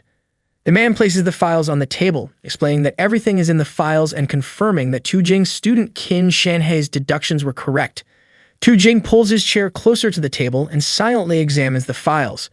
These files contain information about Princess Taiki and her subordinates. The man explains to Tujing that through communication with Special Envoy Cheng Zong and Qin Shanhai, they deduced that Lord Ruan Chenfeng, a high-ranking official at Dragon City, is colluding with the Jin family from Taiki Realm. According to the investigation, both Princess Jin Zhu's studies abroad and the recruitment of dragon tamers were approved by Lord Ruan. Upon hearing this, Tujing places the wine bottle on the table and tightens his fist, causing the bottle to crack. He thinks that Ruan Chenfeng is a treacherous bastard. His subordinate, who has white hair, adds that the Jin family and Lord Ruan Chenfeng maintain a superficial relationship between the two countries. However, in private, Lord Ruan has granted many privileges to the Jin family, and they have rewarded him handsomely in return. Learning this, Tujing clenches his teeth and realizes why Ruan had sent an envoy to arrest the dragon tamer master. Furious, he shatters the wine bottle into pieces and starts to stand up, thinking that Ruan Chenfeng is an opportunist aiding the little princess of Taiki in doing whatever she wants in the dragon realm. Seeing Tujing's growing anger, his subordinate steps back looking surprised. Tujing stands, extends his hand to the side, and with a serious look, orders his subordinate to transmit the directive that Ruan Chenfeng is to be stripped of all his charges and powers. From now on, there will be no place for him in the high ranks of Dragon City. He instructs his subordinate to execute this order immediately. Furious, he adds that if Ruan has any objections, he can come and talk to him, and as for the Jin family, if they try to contact Ruan Chenfeng again, he instructs his subordinate to send the Griffin squad to greet them. Upon hearing this order, the subordinate responds with an understanding nod. Tu Jing turns his back on him, points at the door, closes his eyes, and asks him to wait as there is still one more thing to address. He instructs his subordinate to keep a close eye on which school this dragon Tamer chooses and to notify the school director immediately in order to provide resources for Lu Fan. A subordinate acknowledges the command. Tu Jing places his hands on his hips, turns his head toward the window, and reflects that the dragon realm now has a legendary young man who truly brings joy to the people. To him, Lu Fan is someone very interesting, and he plans to find and meet this legendary young dragon Tamer after finishing his tasks in the Northern Realm. However, as the giant red moon hangs in the sky, he ponders the uncertainty of when he will actually be able to complete his mission and finally meet Lu Fan. At the same time in the city, the princess sits on her bed in a luxurious hotel when she receives a call. The caller informs her that Ruan Chengfeng has been dismissed by the Marquis of the North. Hearing this, she panics. The person on the other end asks her to calm down, assuring her that there is still good news. Sitting on the bed with one hand resting on it and holding her phone with the other, she inquires what the good news might be, expressing concern that without Ruan, they wouldn't be able to catch the Dragon Master. The caller explains that she no longer needs to waste her valuable time on Lu Fan. With the big exam results publication nearing, they have discovered that besides Lu Fan from Jianghai City, there is another dragon tamer in Kingzhou City. Upon hearing this, the princess's expression changes drastically from fury to surprise. She can't help but smile wickedly, thinking that this is indeed good news. This time, she hopes the other party will be someone with foresight. Lu Fan says goodbye to everyone in the surveillance room and leaves. At the same time, a portal opens and Hongwu steps out. The system announces that Hongwu has passed the South Province exam with 89,250 points, reaching the 72nd floor of the horror level. Feeling a surge of happiness, Hongwu thinks to himself that he will definitely become the champion of level 72, and that 10 universities will compete to accept him. He also anticipates a generous award and feels it might be time for him to reach for the stars. In his mind, Hongwu envisions the impending encounter with the principal. As he nears the half-bald figure, he imagines himself initiating the conversation, inquiring about the commotion. Imaginary praise follows as the principal acknowledges Hongwu's exceptional score, affirming that no one else deserves the champion title more than him. Excitement courses through Hongwu's thoughts. He perceives that they all are gathered here for him, and this is his moment to shine. While in reality, as Hongwu approaches the baldy principal and greets him, the principal turns around and questions if Hongwu has completed his training. Hongwu responds affirmatively, disclosing his score of 89,250, uncertain if it suffices for the champion title. The half-bald principal approaches Hongwu and places a comforting hand on his shoulder, assuring him that he performed exceptionally well and can easily secure admission to any of the top 10 universities. Hongwu, surprised by this encouragement, looks at the baldy principal with curiosity. The principal elaborates that the grades are important, but he should know his limits. He tells Hongwu that his injuries are serious, and he should get them treated first. Shocked, Hongwu tries to comprehend the situations. He wonders why the principal doesn't seem so impressed. He questions whether the principal has not seen his high score or if there is another reason for his words. However, with his small head, he soon deduces that the principal's intention is to prevent him from becoming arrogant and to remind him of the importance of humility. Acknowledging the principal's advice, Hongwu expresses his gratitude and understanding. 7 days later, on the announcement day of the nightmare exam results, as soon as Lu Fan and his aunt open the door, they find themselves surrounded by reporters. Auntie's expression shifts to one of alarm as she finds herself surrounded by journalists and fans of Lu Fan. Amidst the crowd, a fan steps forward, offering a gift box to Lu Fan, accompanied by a warm invitation to visit his estate. Meanwhile, journalists press for details about Lu Fan's university plans, while another fan attempts to present a gift. The excitement in the air intensifies as people clamor for a glimpse of Lu Fan, and their questions contribute to the bustling atmosphere. Mr. Qin's timely arrival adds to the commotion as he announces the imminent release of the university entrance exam results, heralding Lu Fan as the top student in the South Province. Suggesting they continue their conversation indoors, Auntie leads the way. Mr. Qin presents 6 boxes, each containing a prize of 50 million yuan for the Southern Province's best student. Urging Lu Fan to accept the generous gift, Mr. Qin emphasizes the honor it represents. Meanwhile, Lu Fan checks his mobile and receives notification of the Southern Province College entrance examination results. Lu Fan clinches the top spot, though his total score remains confidential. Chen Tianji follows closely behind, securing second place with a total of 215,628 points. Mr. Qin reveals that besides the prize money, Principal Bai has also sent a reward, and Lu Fan marvels at the generosity. With anticipation, Mr. Qin unveils the gifts. The The first is a skill book requiring level 20, containing the magical skill Roar of the Blue Dragon King. This skill unleashes a potent lightning bolt forward from the king's roar, inflicting high damage and a paralyzing effect. Subsequent attacks add 20% of the power factor, decreasing by 1 layer with each strike, with a 20% chance to paralyze the enemy target. The second gift is a Thunder Potion of mythological quality, enhancing the power and resistance of lightning skills. Permanently increasing the power attribute by 20, Lu Fan considers how this skill will synergize even more effectively with the Dragon Language spellbook. He imagines Xiao Yu's transition from ice to thunder magic, a transformation that promises remarkable potential. Simultaneously, the third gift is unveiled, the Green Wind Armor, boasting rare attributes requiring level 20 for use. With 46 stamina and 70 strength, it deflects impact damage to the wearer. Mr. Qin elaborates that these awards were meticulously chosen by Principal Bai. Among them are the Flash Wing Boots, enabling lightning speed runs within a 30-second recharge window.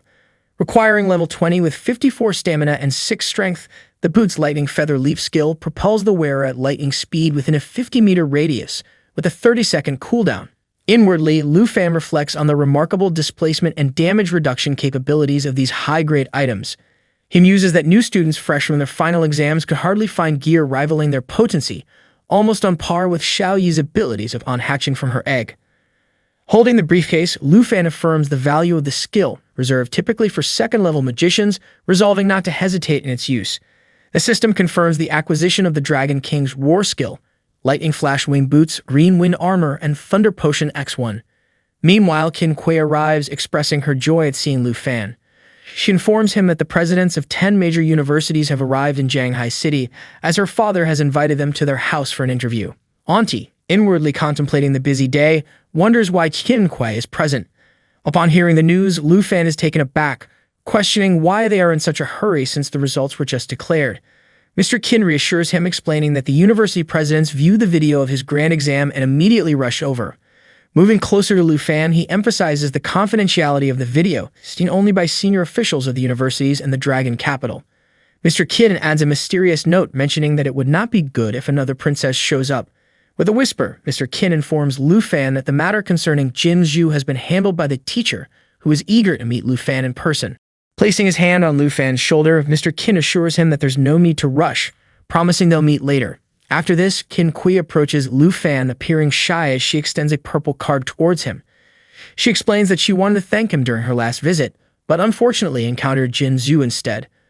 Lu Fan, surprised by the gesture, questions its value, stating their agreement was for 1 million, whereas the card cost 10 million dragon coins. Mr. Qin joins them, placing a hand on Lu Fan's shoulder, emphasizing that the card symbolizes the Qin family's gratitude.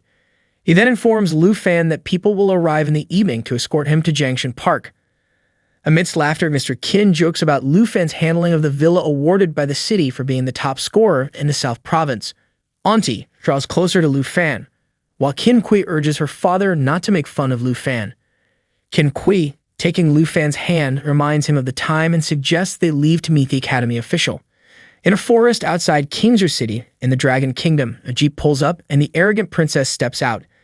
She turns to her subordinate, Kui Hongtae, inquiring about the Dragon Tamer's progress, specifically asking at what level he currently stands. Hongtae reports that the Dragon Tamer has reached level 19 and the Armored Dragon is already at level 14. Commenting on the swift advancement, she remarks on the peculiarity of Dragon Tamers, noting that achieving a level capable of defeating a level 30 boss in such a short time is impressive. Meanwhile, Chen Tianzi, the 19-year-old Dragon Master, confronts a wild bear. Sensing the imminent danger, he springs into action, leaping into the air with the intention of disarming the bear and launching a counterattack. Yet the bear proves to be a formidable opponent, relentlessly pressing its fierce assault. Chen Tianzi retaliates with a single powerful strike, defeating the bear instantly. As a result, his abilities are upgraded and his level increases to 20. Observing Chen Tianzi's prowess, the arrogant princess begrudgingly acknowledges his skill, remarking that he hasn't squandered the dragon egg she entrusted to him. Chen Tianzi respectfully thanks her, assuring her that he hasn't brought any disgrace on the royal family. The princess then expresses her concern, stating that she would be disappointed if he turned out to be a failure like the previous one. With a stern glance at Kui Hongtae, she declares that from now on, Chen will wield the dragon lance and asks if there are any objections. Hongtae dutifully responds, "As you wish, your excellency." Chen then appears before the princess, placing a hand over his heart in gratitude. He expresses his thanks for the armored dragon and the magical spear, asserting confidently that with his magical reinforcements, he will undoubtedly be able to vanquish the hero of the South Province. Simultaneously, she reflects on Chen Tianji's standing, noting that he currently holds second place with 2,100,000 points. However, the top player, Lu Fan, remains shrouded in mystery as his points have yet to be disclosed. Speculation suggests they could surpass 3 million points. Determined, she sees a glimmer of hope, knowing she still has a chance to claim victory. However, her anger boils at the thought of Lu Fan, and she directs her attention to the dragon Tamer. She commands sternly that he must etch the name of Lu Fan into his memory until he defeats him and seizes his black dragon. Simultaneously, she tells Chen that she will assist him in becoming the most formidable dragon tamer in the history of the Taiki Empire. Promising him great power, she assures him that as her servant, he will rank above all others except herself. The dragon tamer bows respectfully, reassuring the princess of his loyalty. As the princess departs, she glances back and remarks at Chen that he is wiser than Lu Fan, as she provided Lu Fan with an opportunity to ascend to the top that he failed to appreciate it. Before leaving, she instructs Hong Tae to travel to a Shanghai city and investigate which university Lu Fan plans to attend next. With determination, he vows to fulfill her command. However, the princess interjects, stating that if he fails to accomplish this task, he will be dismissed. Thinking about Lu Fan, she warns that he will soon regret his actions against her. I hope that you liked today's video, and if you did, hit that like button as today's like goal is 1,500 likes. Also, consider subscribing with the notification bell on to get notified as soon as a new video drops onto the channel. You can also join the channel to support me financially and watch videos before public release. I'll meet you in the next video. Until then, thanks for watching.